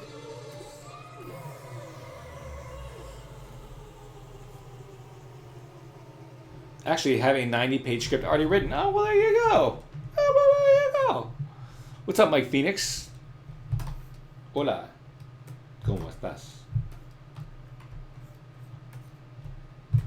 It's just very first drafty. Well, the first draft is hardest to get out, to be honest with you. It's always the hardest. And whenever we it's the same thing with art, right? Whenever we create something new, it sucks. There's no way around it. It sucks. Whenever we try something new, whenever we start our first drawing, our first sketch, our first model, those very first baby steps are, how do you say, garbage, right? And that's just the way it is. So once you have that first chapter out, that's a great time to start editing. First you work on the structure, just like art. And then you work on all the other things, all the details. You work down. By the way, where is everybody watching from today?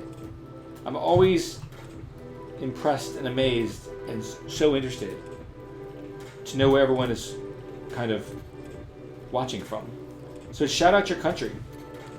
Or if you're in the US, shout out your state. Would love to know. I'll go first. I'm in Brooklyn, New York.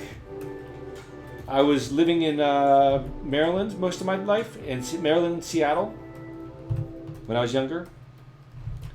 And then now, I'm in Brooklyn. 4 Vault, Portugal. Your boy Ronaldo crushed it the other day, this weekend. He's from Portugal, right? Georgia, the country. Woo! What's up, Metal? What's up, Georgia? Vector Ride says from California. Nice. Where in California, Vector? Dark and Grim is from the UK. Soap Spuds from Kansas. What up, Kansas? Ooh, Virginia. Slovakia. Chrissy Bears from Slovakia. Spain. Hola, España. Germany. Berlin. I've heard amazing things about Berlin. I can't wait to visit one day. Tennessee.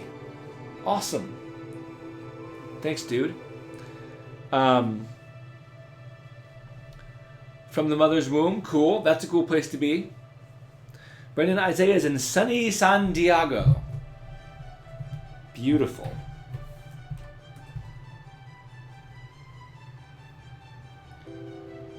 Los Angeles. Palm Springs. We used to go to Palm Springs when I was but a youngin'. My grandpa, that's where he always wanted to go. Palm Springs.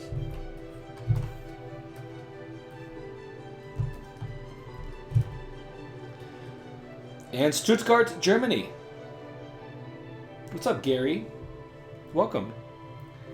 And Pixelogic's from LA. Another Los Angeles. I've been to LA a couple times. The last time I was in LA was for E3, I think. Back in 2011. When Skyrim was getting released. I went to E3. It was a lot of fun. Alright. What's my thing? What's my creature in the back? What's gonna hold this thing together in the back? We've got kind of a bird shape in the front. These various forms.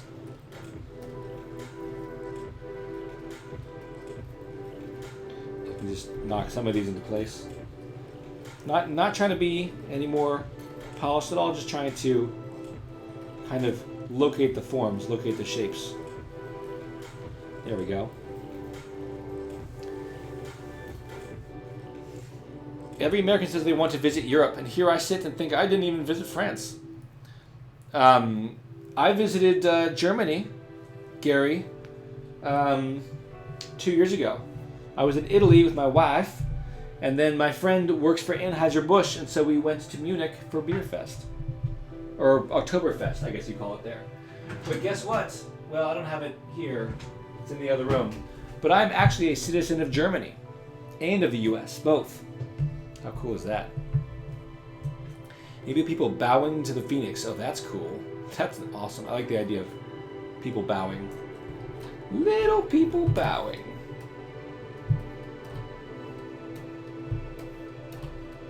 Oktoberfest. I've also been to Spain, to España. I've not been to Portugal, but I came close when I went to Spain years ago. I have been to France. I've been to England. I thought your name sounded quite German. Yeah, Lobe. I am half German. I am a German Jew.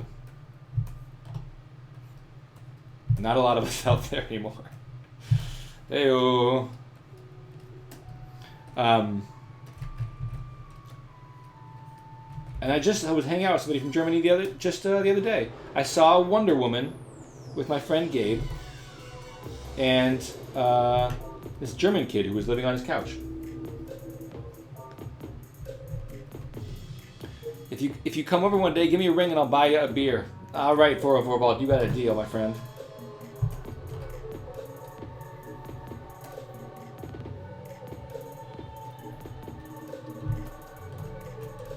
I am human, you are human. Indeed. Indeed.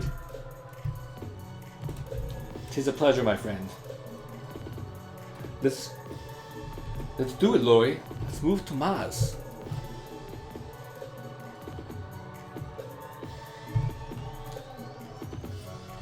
Let's do it, man. Let's do it.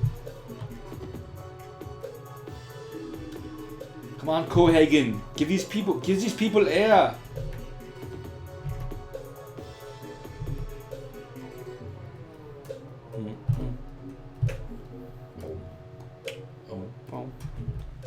Give these people air.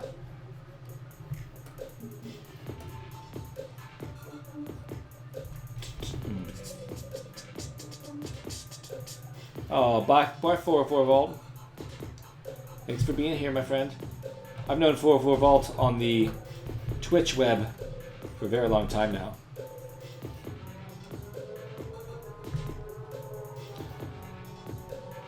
I'm Quaid.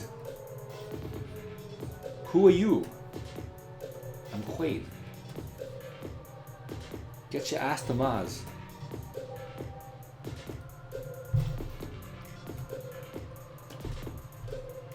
Two weeks. Oh man. Don't boom. Boom. Don't. Boom. Boom. Boom. Boom. 1289, dude. Thank you for your service. And where you live now? Wait, you're at Tennessee. Tennessee.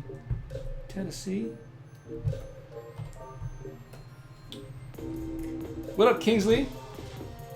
Guys, if you're not following Kingsley, I don't know what you're doing. Get on it. Nice to see the ZBrush staff in the house. Thank you guys for coming. Made me feel protected. Safe.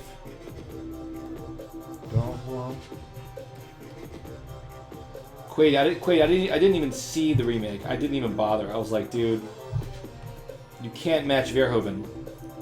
Paul Verhoeven's insanity is just the best. Are you still working at Bethesda? No. Not for years now. Now I work freelance, my friend. I think this little lizard thing is a little too cartoonish in shape. So let me see if I can resolve that. Let me smooth out some of these shapes here. Maybe he's not rounded in the front. Maybe he's got more of a snout.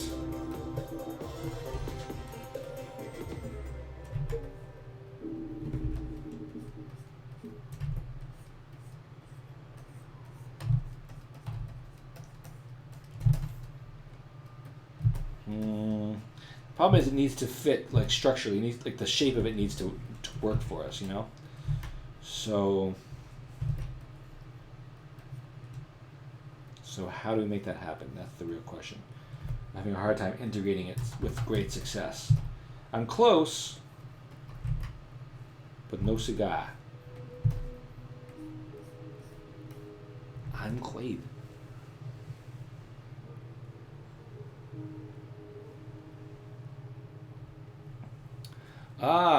Emil came to our university to give us a talk. You know what's funny about that? Beyond the fact that I worked with Emil for a long time, Emil's dating somebody who works very closely with another friend of mine. Very good friend of mine who has nothing to do with Bethesda. He started dating her while my friend was working on this project, and he was like, "Hey, do you know somebody named Emil?" And I was like, "Yes." He's like, "Well, he's dating my friend now." I was like, "What now? Say what?" Emil, for those who don't know, Emil Pagliarulo was the lead designer for Fallout 3 and Fallout 4. He's a very nice guy, too. Very sweet gentleman.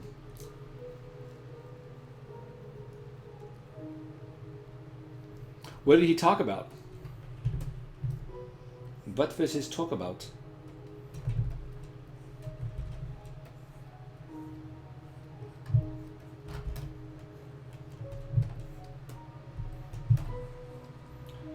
I need to just make this smaller, I think.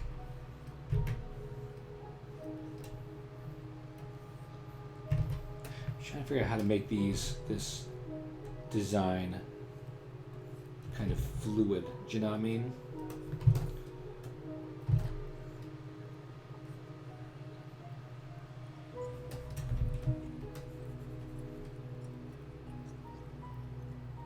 Maybe if I eliminated that there and created like a bigger shape that kind of enters.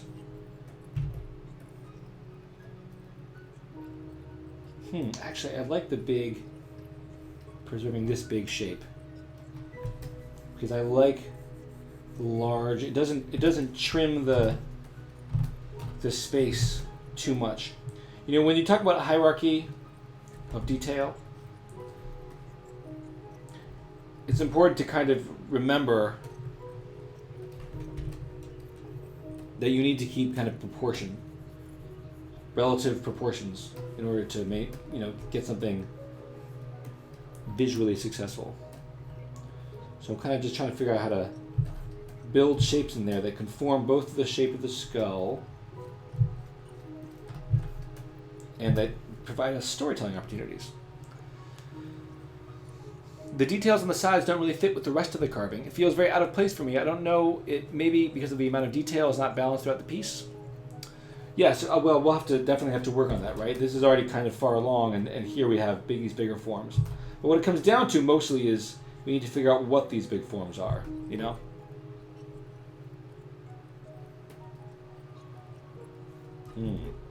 Keep it simple, stupid.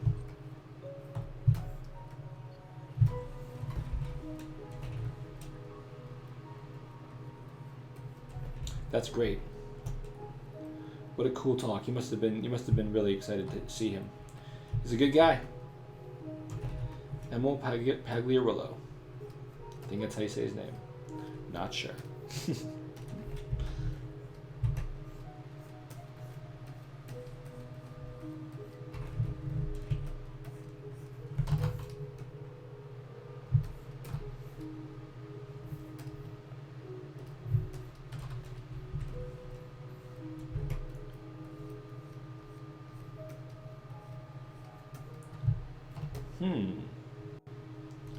Trying to figure out how to integrate that in an elegant way. The side here. Ooh, I like that. I like that curve. Because it's a repetition of form, repetition of shape. It works for me. It might be too similar in size to this piece. So let's actually shrink that down a little bit. You don't want things that are too much the same size next to each other, because then they lose the sense of visual hierarchy and they lose their drama.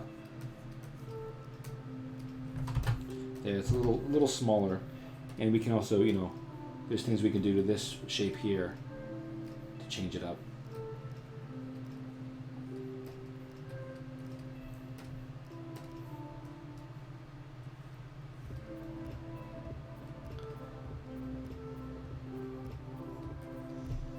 Make whales going down the zygomatic arch.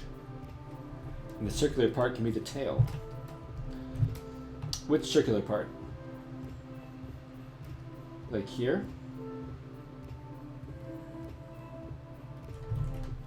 Which way should the whales be facing? We can try this. They can be kind of going away from us. Like this. There's the body. There's a fin.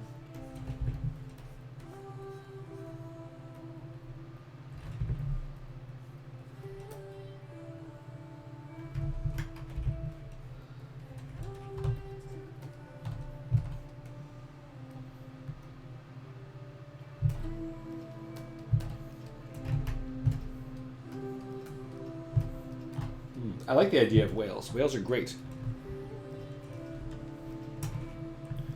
Let's take that out. There we go.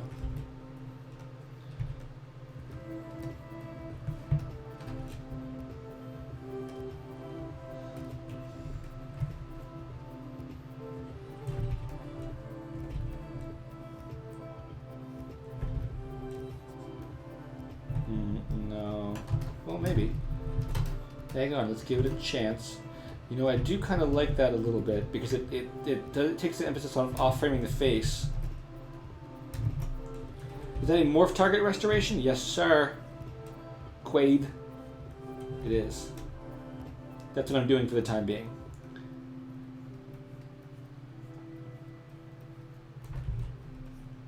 There. Something I like about this is it also gives us a bulk shape.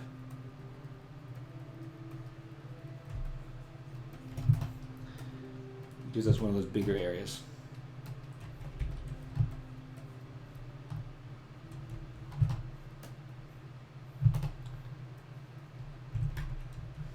And then of course we can have littler, you know, structures.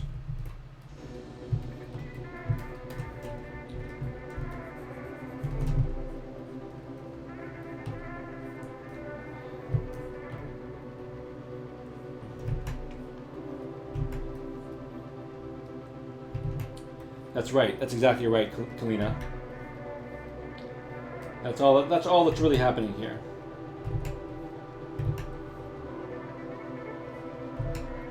Very simple.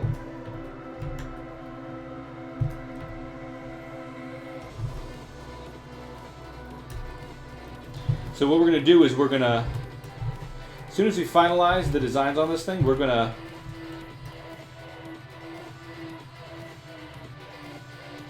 kind of like smooth a lot of this out and then kind of go in there with a more polished touch and make these actually pop out in interesting ways. All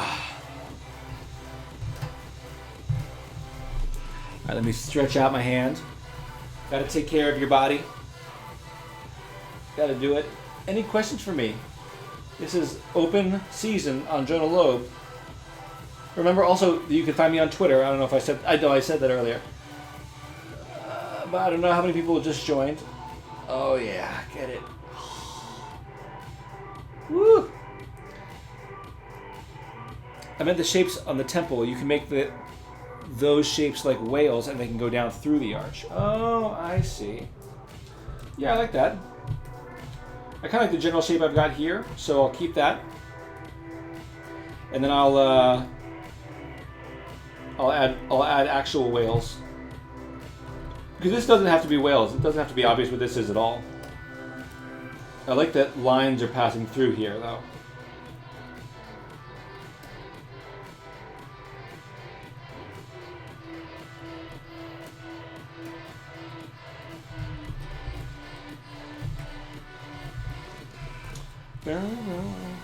Can we expect you more often on the Pixelizing streams? I'm really enjoying it right now. Well, thank you, Grizzly Bear. Maybe. We'll see. I would like to. It seems very possible. But I can't say for certain yet. But that's just, one of those things that only time will tell. Yeah, there's the shape of the whale. Let me look at pictures of whales. I can also look at whale carving. Whale carving. Whales do make me happy. I have to say. They always make... I think whales make everybody happy, actually.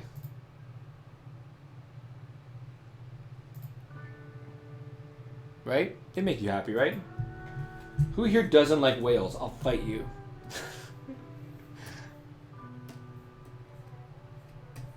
Boom, boom,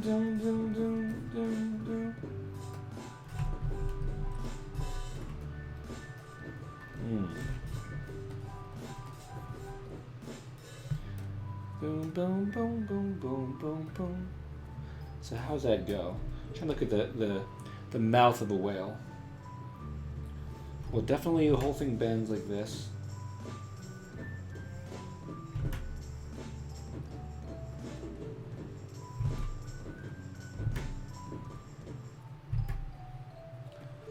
Alright, so I think it goes like starting up here, up, and then down. There's the eye. Something like that.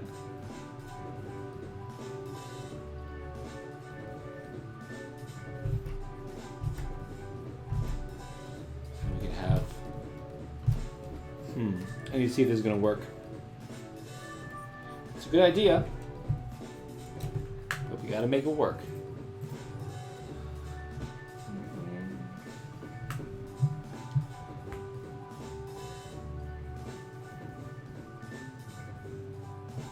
Since you are not in game dev sphere, are you not paying attention to it anymore? Or are you actually hyped for something and expecting something from E3 this year? That's a great question. I am not as connected to it as I once was, unfortunately. I am still actually in the game dev sphere. I'm working on a project I actually can't talk about. I'm kind of acting as kind of a creative director. It's very exciting, it's very cool, but I really can't talk about it. But you know what though? The big problem for me is that I don't have time these days. I'm just, I'm getting up there in years, and I need to focus on my career and blah blah blah. And so I've kind of stopped playing video games. Not totally, not completely. In fact, I play video games all the time, but I just haven't in the last couple months. Before that, I played the hell out of XCOM. I played the hell out of XCOM 2, Doom 4, Wolfenstein. I played Pillars of Eternity, because to scratch that old school vibe. But overall, I'm not really on it the way I used to be. I miss it. That's not a lie. I really miss it. Oh, I like this. I like the idea of curling the tail up around. Would that even work? Get the hump there. I've been so locked into that, what I thought would work before.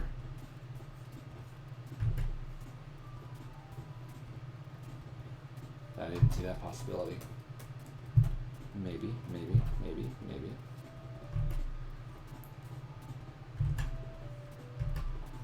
Kind of looks like it's smiling a little bit, and I don't really want it to be smiling.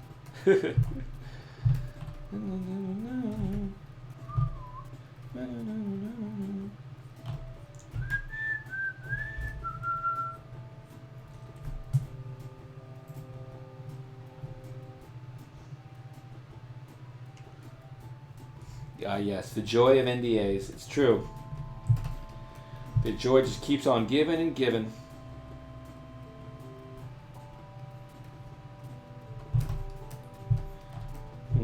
Let's take a break from the skull part and then focus more maybe on the jaw.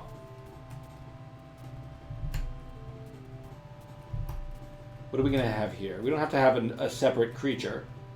Maybe how are we going to structure detail? Oh, you know what I need to do? Hang on, I need to save a morph target of this before I dig in. Don't you think? Alright, morph target.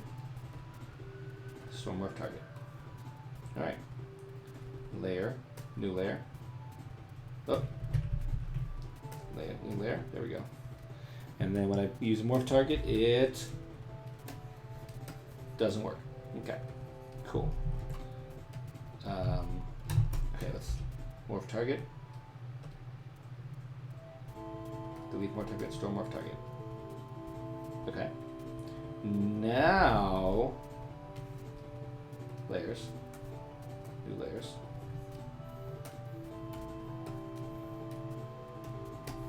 There we go. There we go. Everything is as it should be.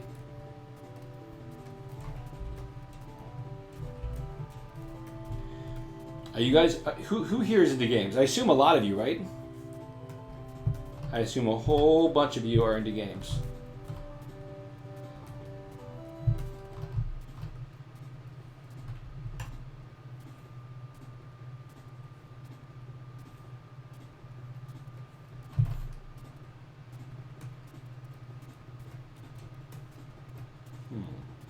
Trying to see if this works. I kind of like what it's doing. I'm not totally into every aspect of it though.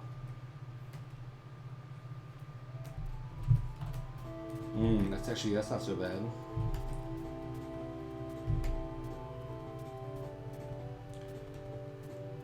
A little bit of a gamer for 42 years now, baby.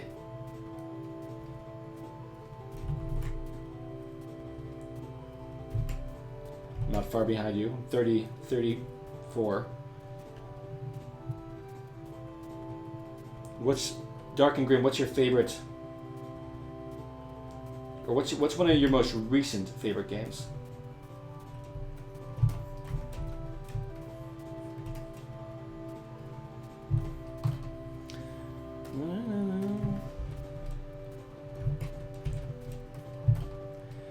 Bagley Games says, I've been a gamer since the rise of the arcades in the 70s and 80s. Damn! That's impressive, my friend.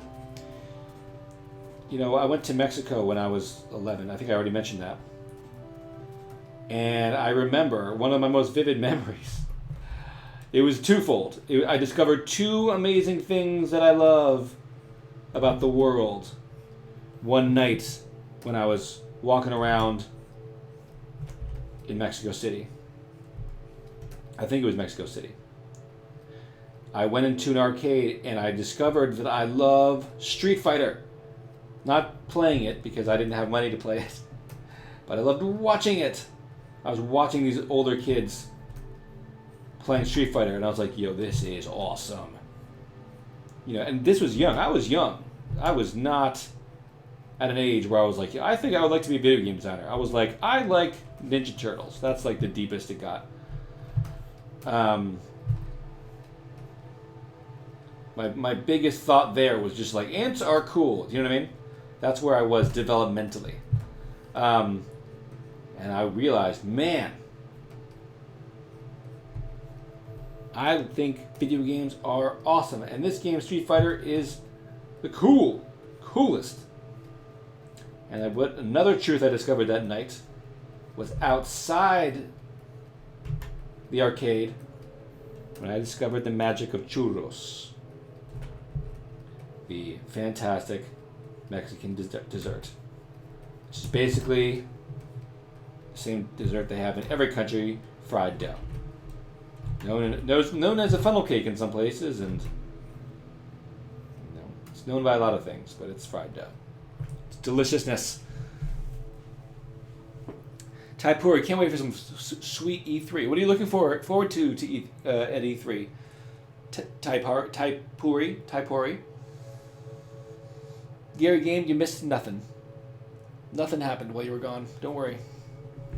Grim Dawn is bloody excellent. Hey, Sanguine. What's up? Sanguine Jackal helped me land my first agent.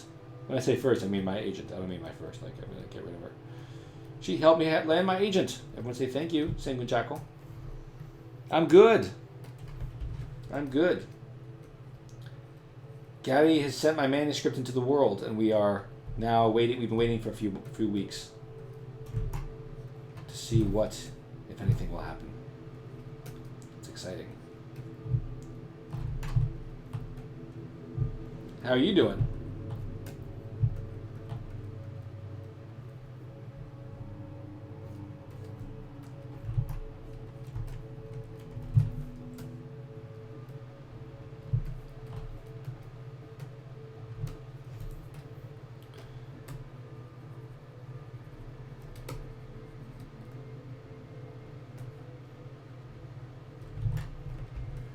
Oh, Prince of Persia. You mean the old one, Seagull Crush? Or the one that came out like 15 years ago? Because I played one, I had a Prince of Persia on like a DOS version of Prince of Persia. And that was some craziness.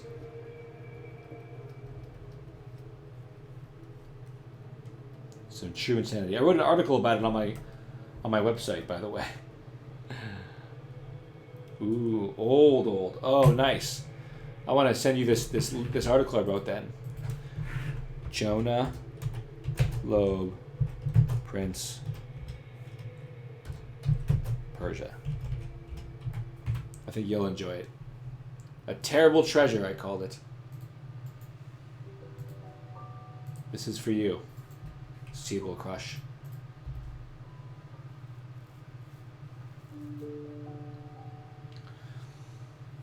Sanguine Jackal, I'm doing pretty well. Hoping to hear back on a job, so hopefully we'll do even better this time tomorrow. All right, well,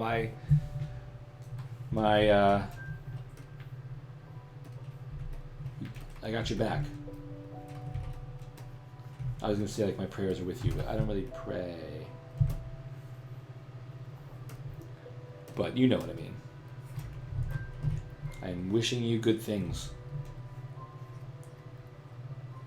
What's this job you're looking for? Gary Game says, The cool thing about the old Prince of Persia was the way they animated it. They filmed the son of the developer doing athletic stuff and transferred that into the game to get an ultra realistic movement. Dude, and it was ultra realistic, and that was what was so crazy about it. The process you're describing is called rotoscoping. And it was the very first time, I believe, they'd ever done it in games. It took them 4 years or something like that to make it. But oh my god, it was literally the best animation you could find in a game. Literally the best. And remained so for many years.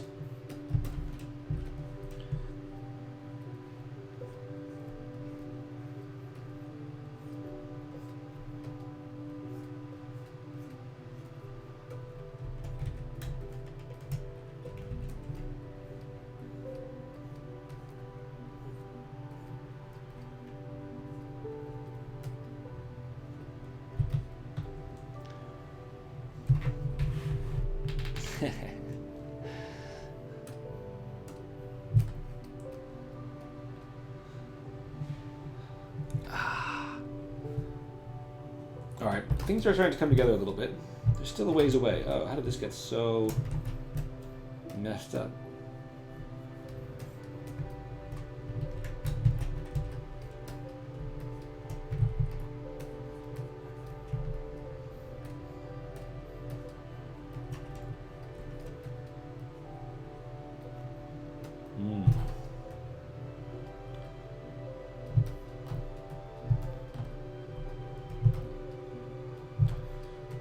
Still not digging the sides totally. Totally not there yet.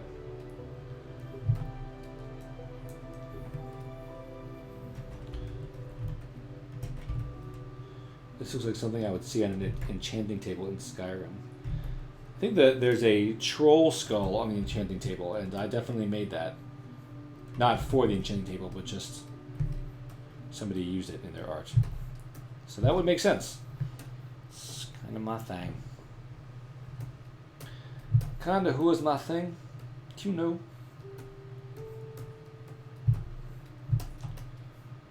Skyrim?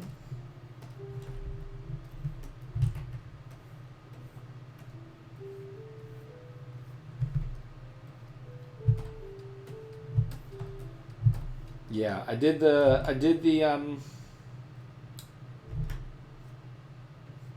skull because I did the actual troll. So I wanted to see, I can't remember what the reason was for making troll. I think it was like for like a wall decoration or something. But I made it, as I made the human skull as well, with a little detachable, floppy little jaw. So when you picked it up, the jaw would flop around. It's the little things, you know? It's the little things.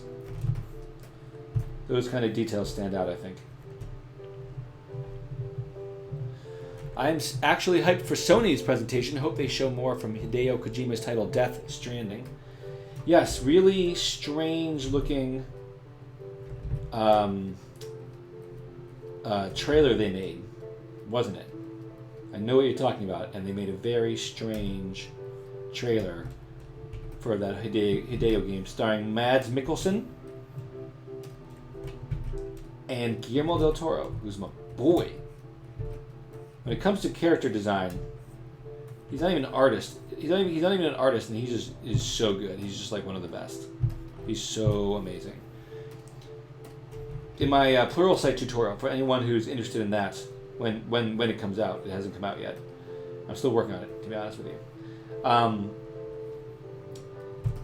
I talk about his work quite a bit. Crimson Peak.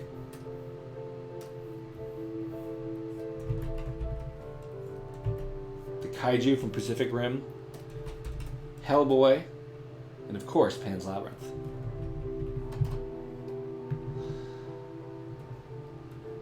Alright, Paramarsupilami. I don't know if I got it that time. Thank you for streaming. Gotta go to bed. By the way, really love the forms you established so far, especially the phoenix on the forehead and all that floral stuff instead of the edges. Thank you very much. Sleep well, Para.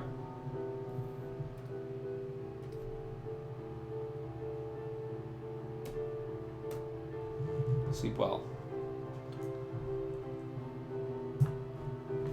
Alright guys, we have 40 minutes left. I'm taking the socks off to prepare. Oh, and you know what? I'm breaking out the jelly beans. Mmm. Yes. I can't get too excited though. These are some knockoff store-bought jelly beans. I gotta tell you, they are not as good as I want them to be. But I'm gonna eat them anyway. Mmm. Start with pink. Oh, I am.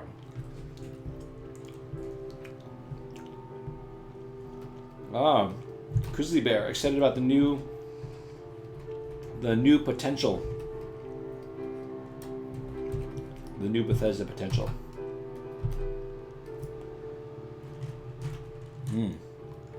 Jelly beans, jelly beans, jelly beans.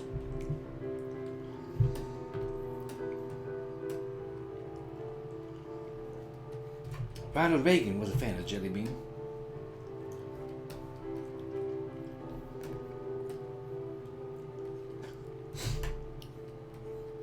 Spectre, I love that. I haven't heard from you once this entire stream, and then that's when and you perk up to be like, quick comment. Ronald Reagan loved jelly beans. He also destroyed communism and was one heck of an actor.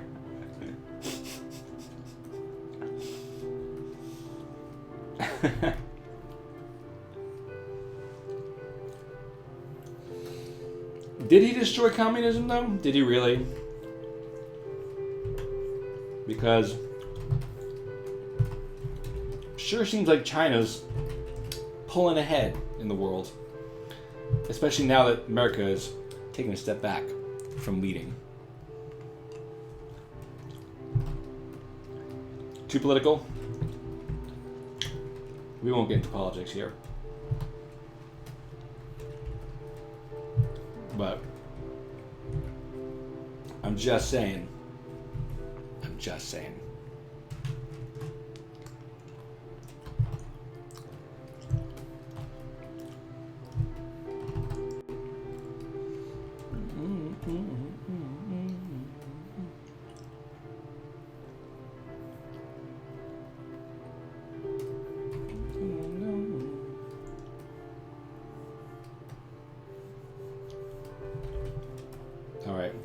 I think it's time we started resolving some of these basic forms right over here. So one of the things I really want to do... Oh, sure. Metal, I got you. We're going to do a critique real quick. Let me open up Photoshop. Looks good to me, David.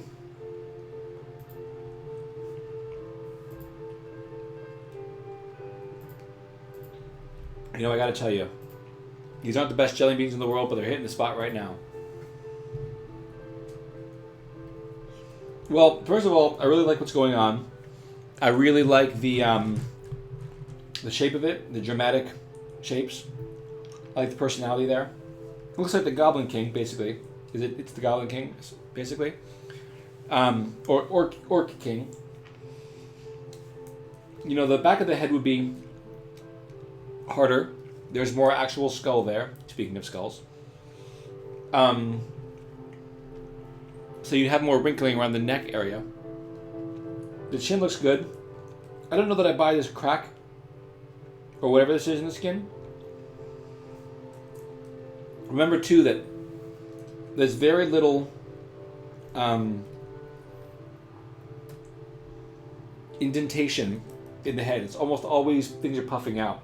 So you have that in most areas, but you're going to want to make sure that you don't have too much of this like hard sculpting in there, because there's no essential reason in here and in here why those would bend in when it's all fat, right? I really like the personality you got in the face though. I love the curling of the lip, all that. I would just focus again on areas like in there, in this crack in the face. Smoothing out the lower area there. Deciding what piece of flesh is going to be kind of rolling over the other piece of flesh. So it's I know it's quick, but figuring out those essential forms could be helpful for you. I would also think a little bit more carefully about just what are the main shapes in this face, and kind of resolve them out a little bit. You know, take the time to round out this form and this form and round out the nose. It'd probably be some more wrinkling around the nose and maybe some more bulbous elements or something.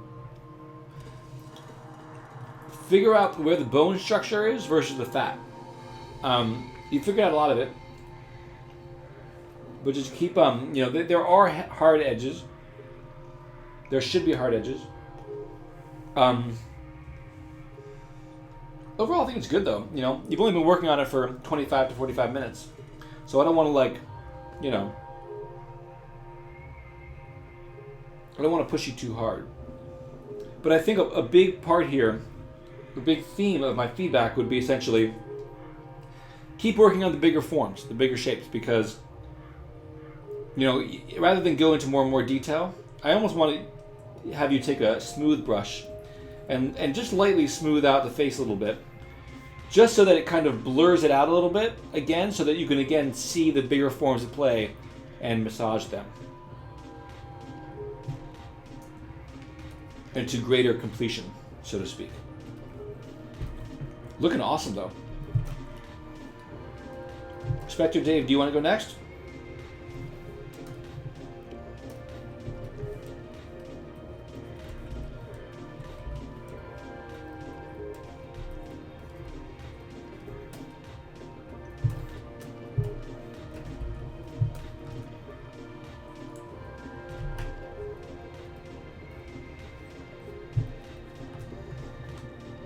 You're welcome, Metal. Keep up the good work.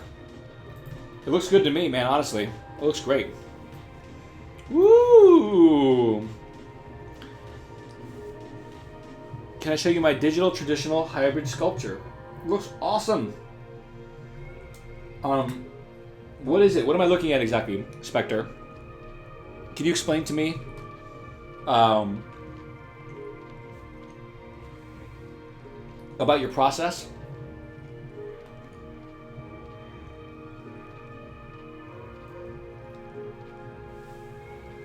I mean, what's the digital part versus the sculptural part? It's looking great, by the way. It looks wonderful. I love it. I think the weight is pretty solid. The anatomy is pretty strong. Oh, R2 is printed. The body is Sculpey. The head in print to Castelline. Okay. Amazing. From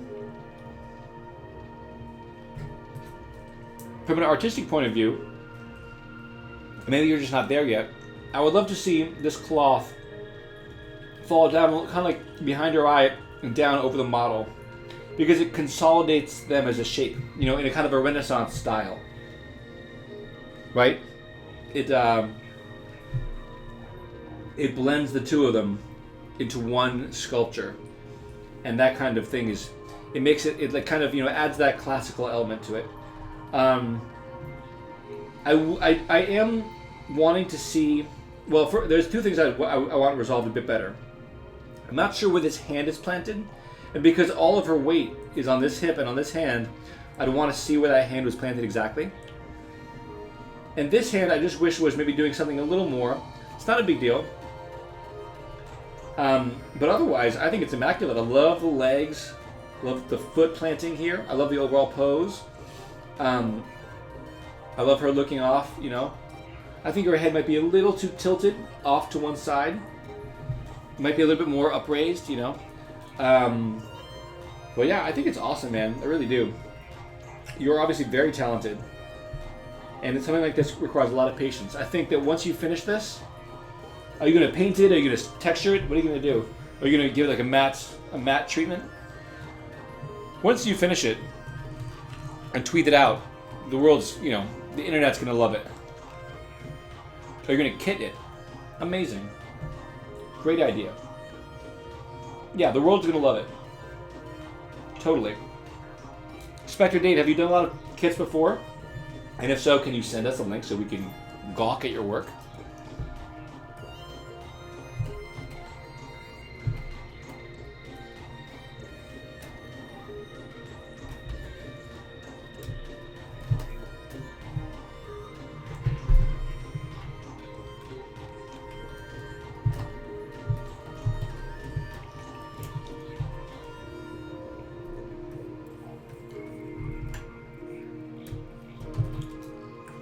Aha, here we go.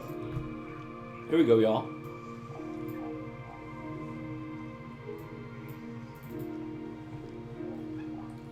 Oh, yes. Oh, I like female Hellboy. Awesome. Hellgirl. Mm-hmm. Looking good, girl. You got some Navi up in here. Again, I love how you went with the really traditional, classic Navi thing, which is, it leaves me with a perpetual wondering of, did I just see her nipple? Was that her nipple? You did it. You did a great job. You're riding the line there beautifully.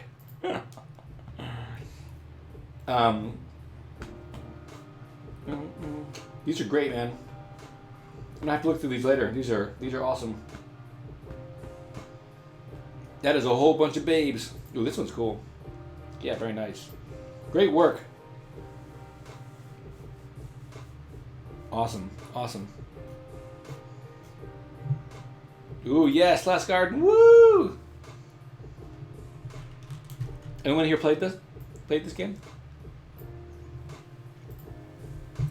It's pretty good.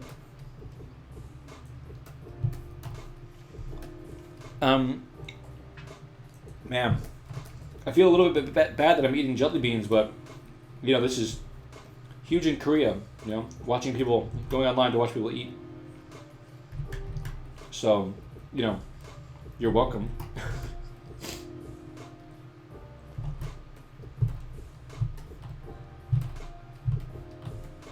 Metal plated a lot.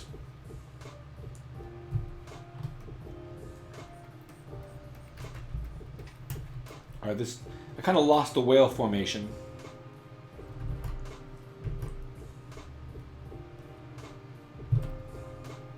Haha, Chrissy Bear, I don't believe you.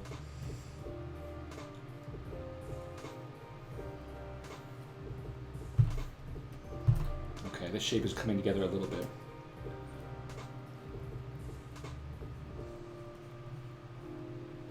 Alright, what is this shape? What is going on with this shape?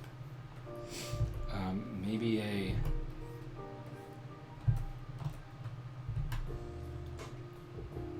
I don't know.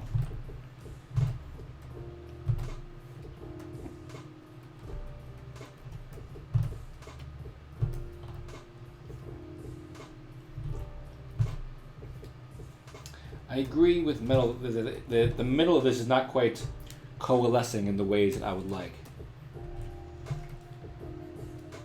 I hope that, by the way, that my like two step forward, one step back approach is not frustrating for anybody. I just want you to see and be aware of kind of how much we, as artists, kind of take the time to really finesse things and try to figure out how to make designs work within a whole. Can I send a model for critique too? Yes, you may. Thank you for asking so nicely. You may indeed.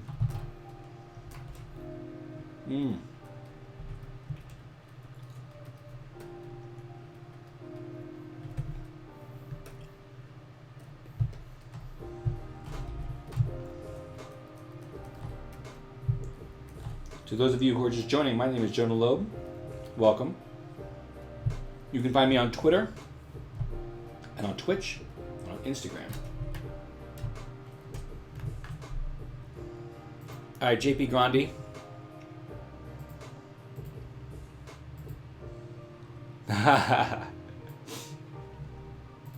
This guy's awesome. Great. All right, so there's a bunch of things you're doing right here, and a couple of things you're not doing quite as right as you could be. The overall musculature, good. You actually seem to have a good idea of how muscles tie into one another. So good on you. I would model this with the fingers outstretched, maybe palm towards the viewer. That's just a more regular T-pose. It looks a little weird to have his hands down. Looks a little unnatural. I like his overall proportions. You might want to focus on trying to get some of the striations of the individual muscles in there, and try to work a little bit on more of the sharpness of some muscles. The only thing that is not working about this right now is that it's looking just a little bit amorphous and jelly-like, which I'm down with, but it just might be a little too much. Like I would expect to see, for instance, the sternomastoids, these muscles that run down here, that kind of thing. I would expect to see the little hollow in here of the collarbone, things like that. A belly button, perhaps. Remember that, here, let me save this out real quick. Pull up the Goguen, the thing that I'm working on for Pluralsight. You can see here, I've got a lot of areas where the muscle kind of crimps a little bit more. So you might want to just make sure that you're kind of making it feel a little bit more like it's bound to bones. So again, here, even as big as he is, you can see the sternomastoid reach down to the clavicles. You can see the hollow in the chest because there's no fat there, right down the middle there. So a little bit more tightening up of some of the joints, kind of like what I've got going on here. So right, yours is it's a little bit bulbous in some areas, but honestly, it's very good. It's not. Whoops. I really like the character. It makes me laugh. I like the proportions. They make me laugh. Oh, and here's the last thing I would say. When you're creating a character like this, is there one view from totally the side? Nice butt, nice. Yeah, so the areas like here, there wouldn't be such a big bulge there. Like right, not there, but there on the side. And then what I would do is I would focus a little bit on getting the nice curvature of the basic spine and back. So legs bulge out in the front here and then come around the back. So you can have a bit more of like an S shape to the legs. And on the back here, you have a little bit up here, but not as much. Your back is kind of straight down. I want to see more of this curve. And it comes out for the butt too. But you kind of got going on, but you kind of go straight into the butt. I would like to see more of that overall S curve. Again, if I look at my model here, and I know our models are very different, but you see how this curves around like that? And then here, there's a curve of the front there. Just make sure that you're adding some of that in there. It adds a sense of weight, and it adds a sense of realism, I think. But otherwise, keep it up. Looks good to me. Keep doing awesome stuff and keep working on this model. I really like him. He make me laugh. Also, the deltoids should be a little bigger, as opposed to the pecs. The pecs aren't quite as big as we think of them as being. Deltoids are where it's at. By the way, I am on ArtStation. For those who are curious, I've got some 3D models on here. Got that Cthulhu model, some swords, a bunch of paintings. I'm going to get more and more 3D models up here as time goes on. But yes, this is a great venue to check out some things. Here's that Cthulhu, this metal Cthulhu sculpture, but in 3D. Hope you enjoy.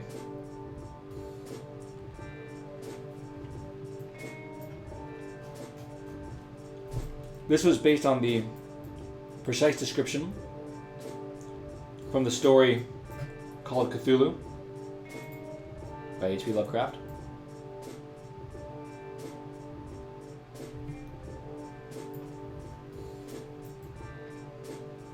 I wanted to make him look both small and baby-like in stature, and also as if he was sitting on a throne. They don't say anything about sitting on a throne in the story, but they say he's sitting. And I wanted to give him a sense of godliness, you know what I mean? Of kingliness.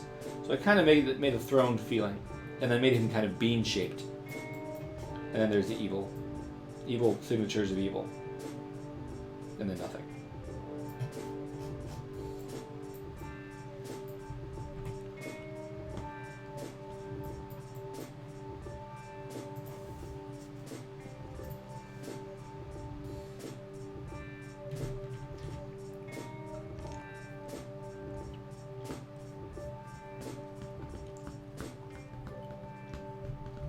A Flow. Jonah, can I send you a 3D portrait I made a few hours ago?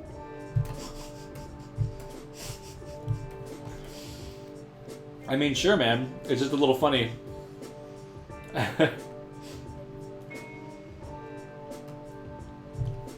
Hey, I just drew something on a napkin.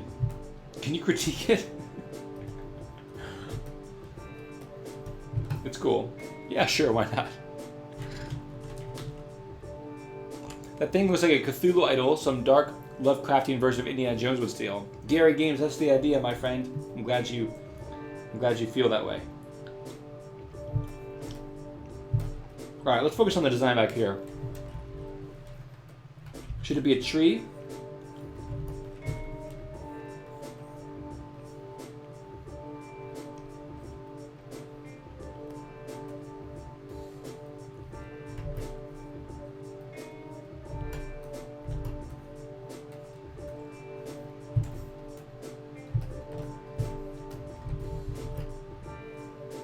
I like the repetition of the circle here.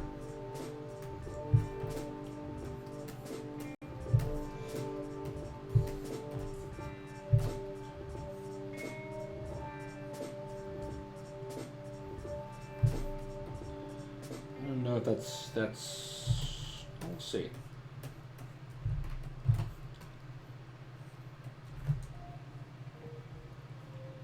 Sometimes the best advice comes up early in the development of a piece. That's true. That's true.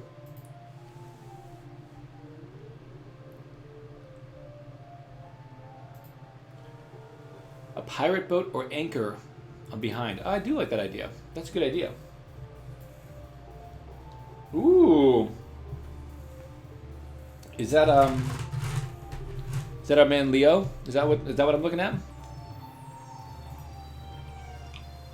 It looks awesome.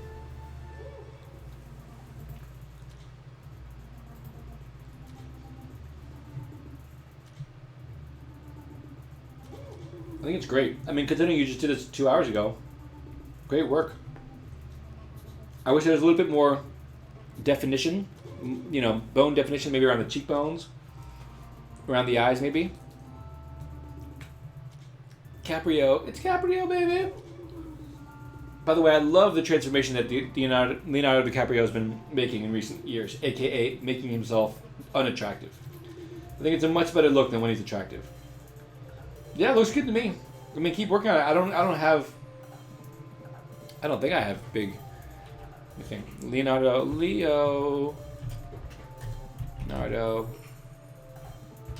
DiCaprio.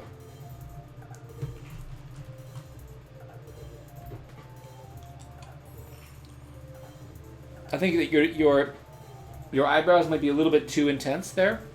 They don't quite shoot down the way you have here. But I think overall you're capturing the shapes. I think his yeah, I don't know. It's coming along well.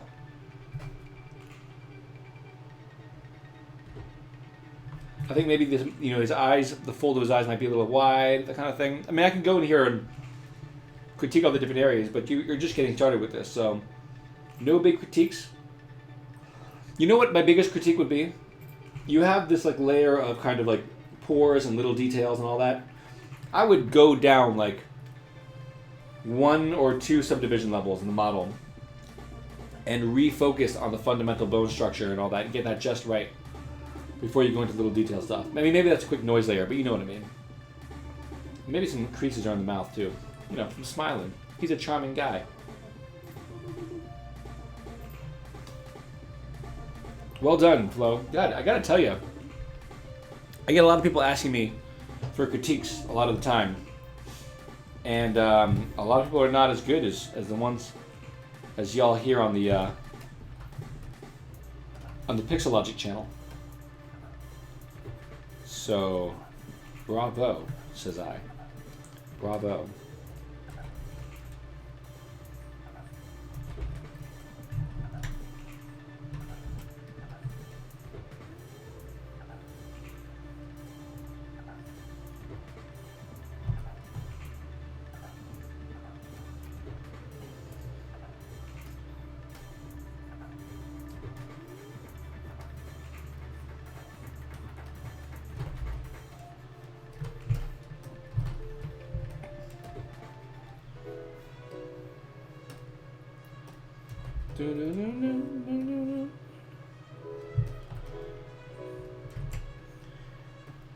Flo, you should be happy. It's good work.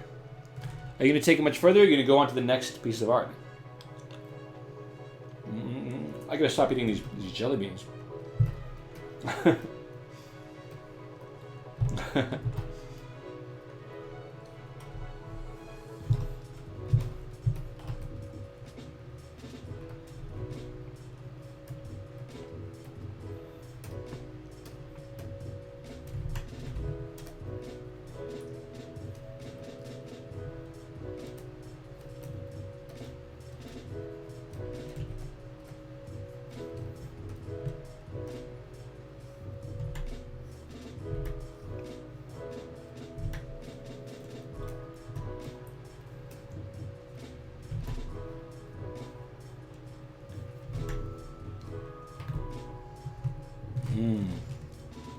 Well, it's Sam. What's up, Sam Peterson?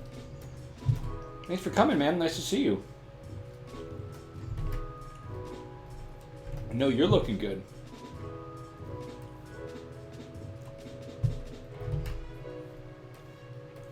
Oh, stop.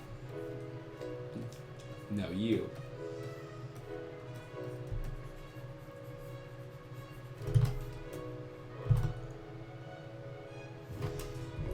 All right, I'm liking the bigger shapes here that are taking hold, that are congealing.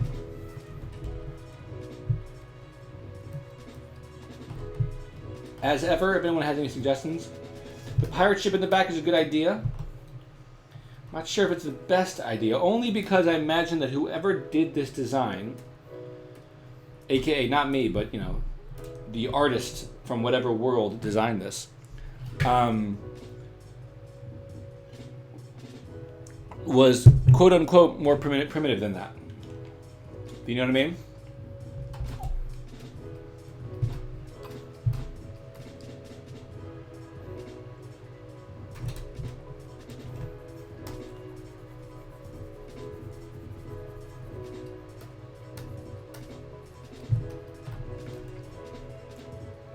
You guys, my friends, I have 14 minutes more here on the Adobe channel.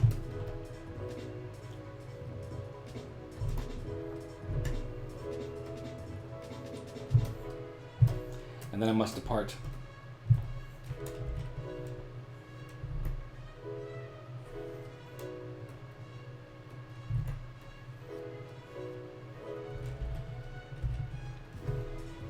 I wonder what's here.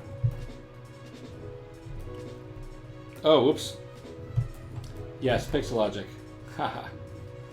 I have been too long on the Adobe channel. Adobe? Who's Adobe?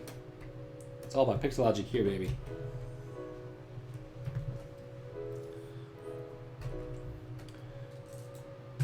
Looks too clean. Well, we're working on it, Metal. Don't you worry.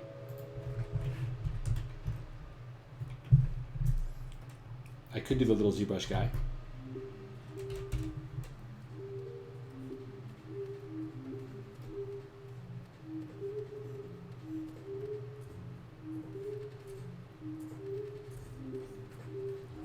That would be cool.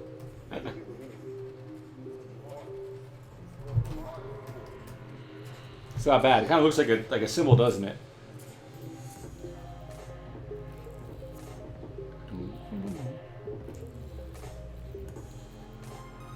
Oh, Chrissy, I didn't realize you were talking to me. Ah. A fountain. Ooh. That's a good idea.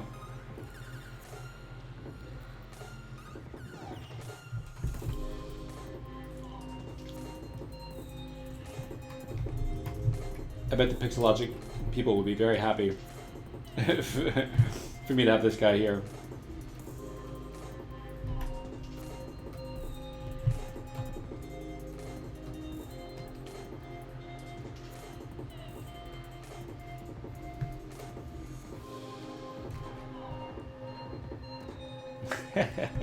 Thanks, Dark and Grim. Appreciate it.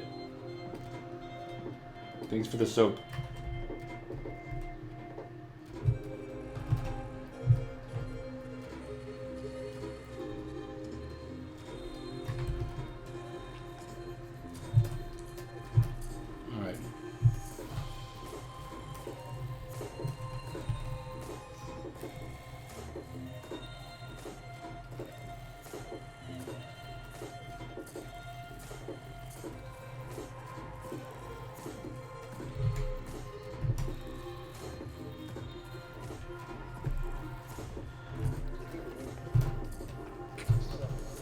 Trying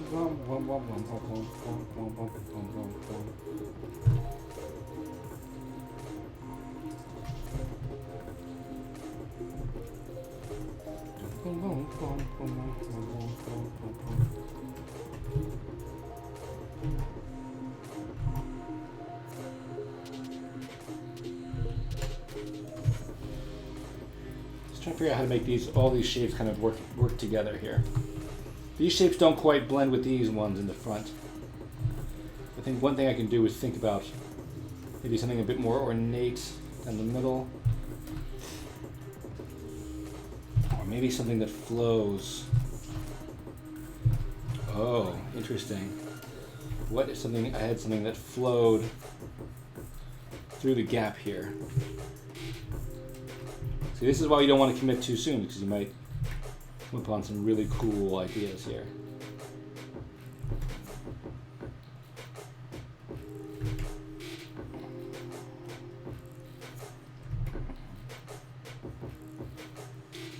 There's our whale right there.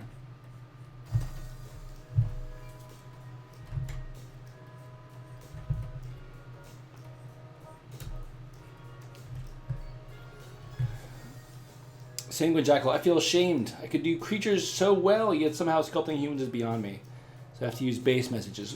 Well, you know what? Humans are the hardest, to be honest with you. Humans are truly the hardest, because everyone knows what a human looks like. Even a child could look at a human that wasn't done right and be like, yeah, that doesn't look right to me. So it's hard. With a creature, most people don't know exactly what that creature might, definitely looks like. So the question really then remains, how would they know specifically how it looks like? With a human, it's much easier. So don't feel ashamed, but practice. Just practice.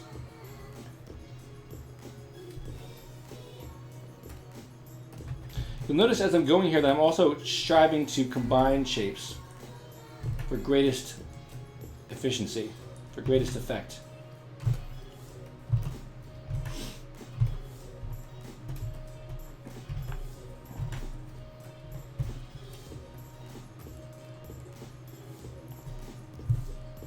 The brain tells you immediately when something is wrong with the human form. Exactly.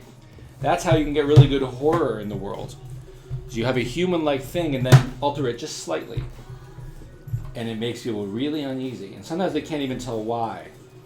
Because maybe they haven't even been able to tell what it is that's wrong, but they know something's off. And it's very unnerving.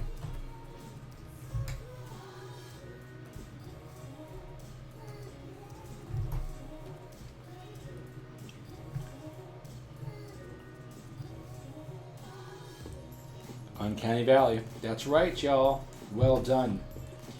A learned audience, I see. It's not your first Uncanny Valley rodeo. I get it.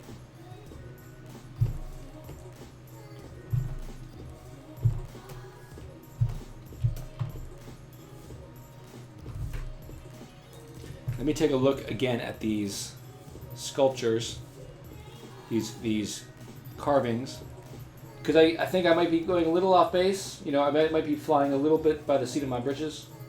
So I want to get a sense of what other people are doing. Okay, very heavy on these. Ooh, I like that. There's like a serpent, like a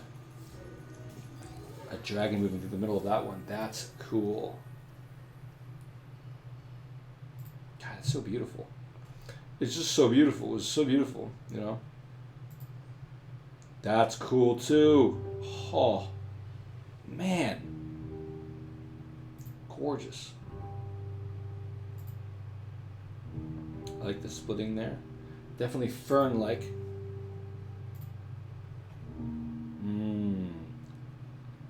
Wow. Okay, let's go with these little flowery spire things.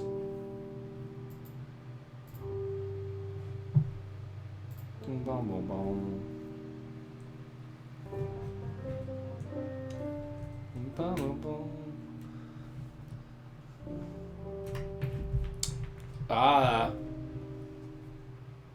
ZBrush 4R8 hype. Jonah, have you had the pleasure of trying it out before it's officially released? I have not yet had the pleasure, but I really look forward to it.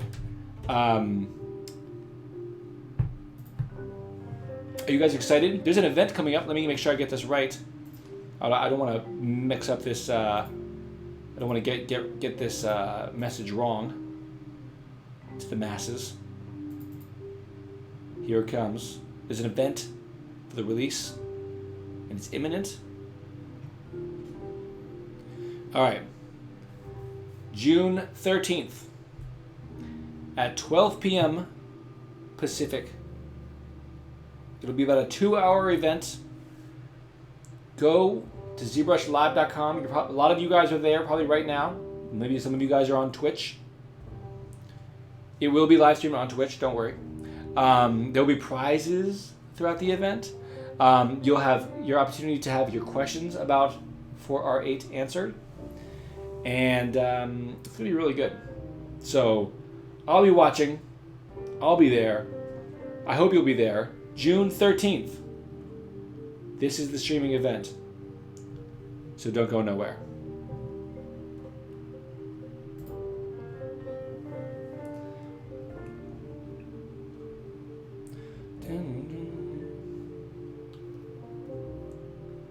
Ooh, Sanguine Jacko, you carve skulls. That's amazing. That's such a fun way to spend your time.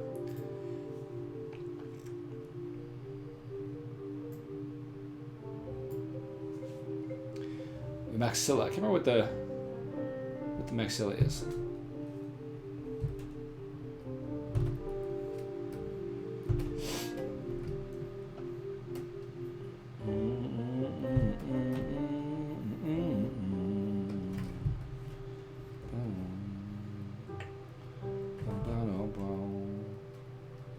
Cal, you are very welcome. 4R8 hype, y'all. Get ready. I know I'm excited. As much as I don't do 3D art as much as I used to, I will always love ZBrush. ZBrush was one of the reasons that I got into Bethesda in the first place. Because nobody at Bethesda, I don't think, when I first got hired there, knew what ZBrush was really. Or they knew what it was, but they hadn't really gotten into it yet. They were finishing up Oblivion when I got there. This was a long time ago. They were finishing up Oblivion, and they knew it was going to be big, but they didn't know for sure. But they were hiring because they knew that if it was big, they were going to have to get at the next game even more and even harder, so to speak.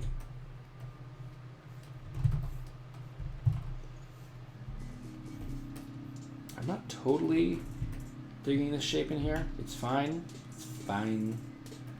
We're not here just for fine. Oh, I heard that carving bone smells terrible, Sanguine. And I do not, yeah, I hear you.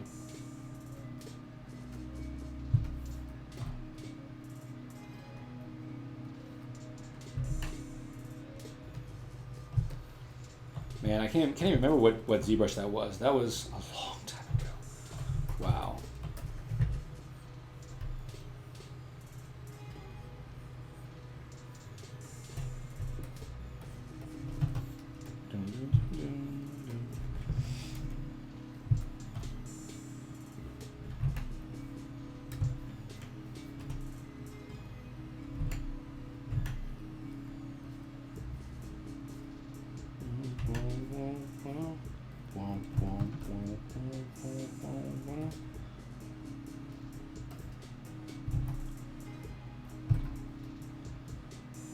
Oh yeah, the upper jaw. Yeah, I kind of felt like I would leave that alone for now. I was looking at some of these sculptures online that real people had done, and a lot of them left that out, like they didn't carve all the way through. I kind of like that. It kind of looks kind of cool. It reminds you that this is a skull, and that they're leaving some parts kind of intact. But I hear you. Whoops.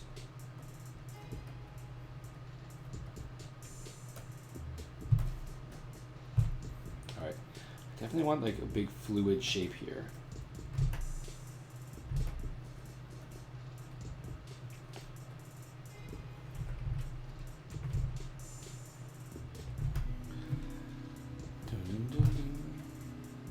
Two to 2.5. That sounds about right.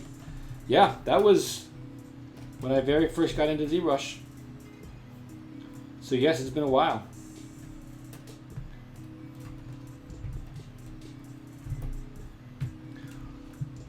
Oh, it's 8 o'clock. I've run out of time. Wow, that happened fast. I kind of thought I would have 10 more minutes, but I ran out of time. Well, guys, this is how far we got in today's sculpture. I really look forward to the next time when I get back to this. I don't know for sure, to be honest with you. You know when that will be. Hopefully it'll be soon. I'll be able to do this again soon. Oh, what's up, Thomas Earl Parker? Oh, what's up, man? But hopefully it'll be soon. In the meantime, June 13th, y'all. That's when the event's going down. You can find me on Thursday on the Adobe stream. Not that that should matter to you here on Pixelogic, but if you want to find me. You can also find me on Twitter. At Jonah Lobe is my handle. And if you like really cool images being retweeted to you and game art and paintings and that kind of thing, I'm your boy. So call on me, like Eric Prides. In the meantime, practice. It's Tuesday, towards the beginning of the week. See if you can get in 20 minutes a day of art, whether it's ZBrush, drawing, whatever. But go in there, be creative, have fun. Don't put too much pressure on yourself. A lot of learning happens when we're doing drills, trying to teach ourselves anatomy or trying to teach ourselves one concept or another. And a lot of learning happens when we just let go and just try to focus on something that looks fun and looks good. Kind of like what we did today. We just had fun. And we were looking at references and we were building up our mental dictionary, et cetera, et cetera. So hopefully you get some time in today, tomorrow, the next day. Even 10, 15, 20 minutes a day is always worth your time, trust me. So thank you very much. Gary Gamed, adios. Sorry. Thanks for being here. JP Grande, adios. Chess Strockwell, thank you for saying it's a good first stream. I appreciate it. I had a great time with you guys. Stacks, Boing the Duck, Vector Ride, Darken, Grim, and Kyle. Thank you very much, Kyle, for the opportunity. And have a great week, guys. I love you.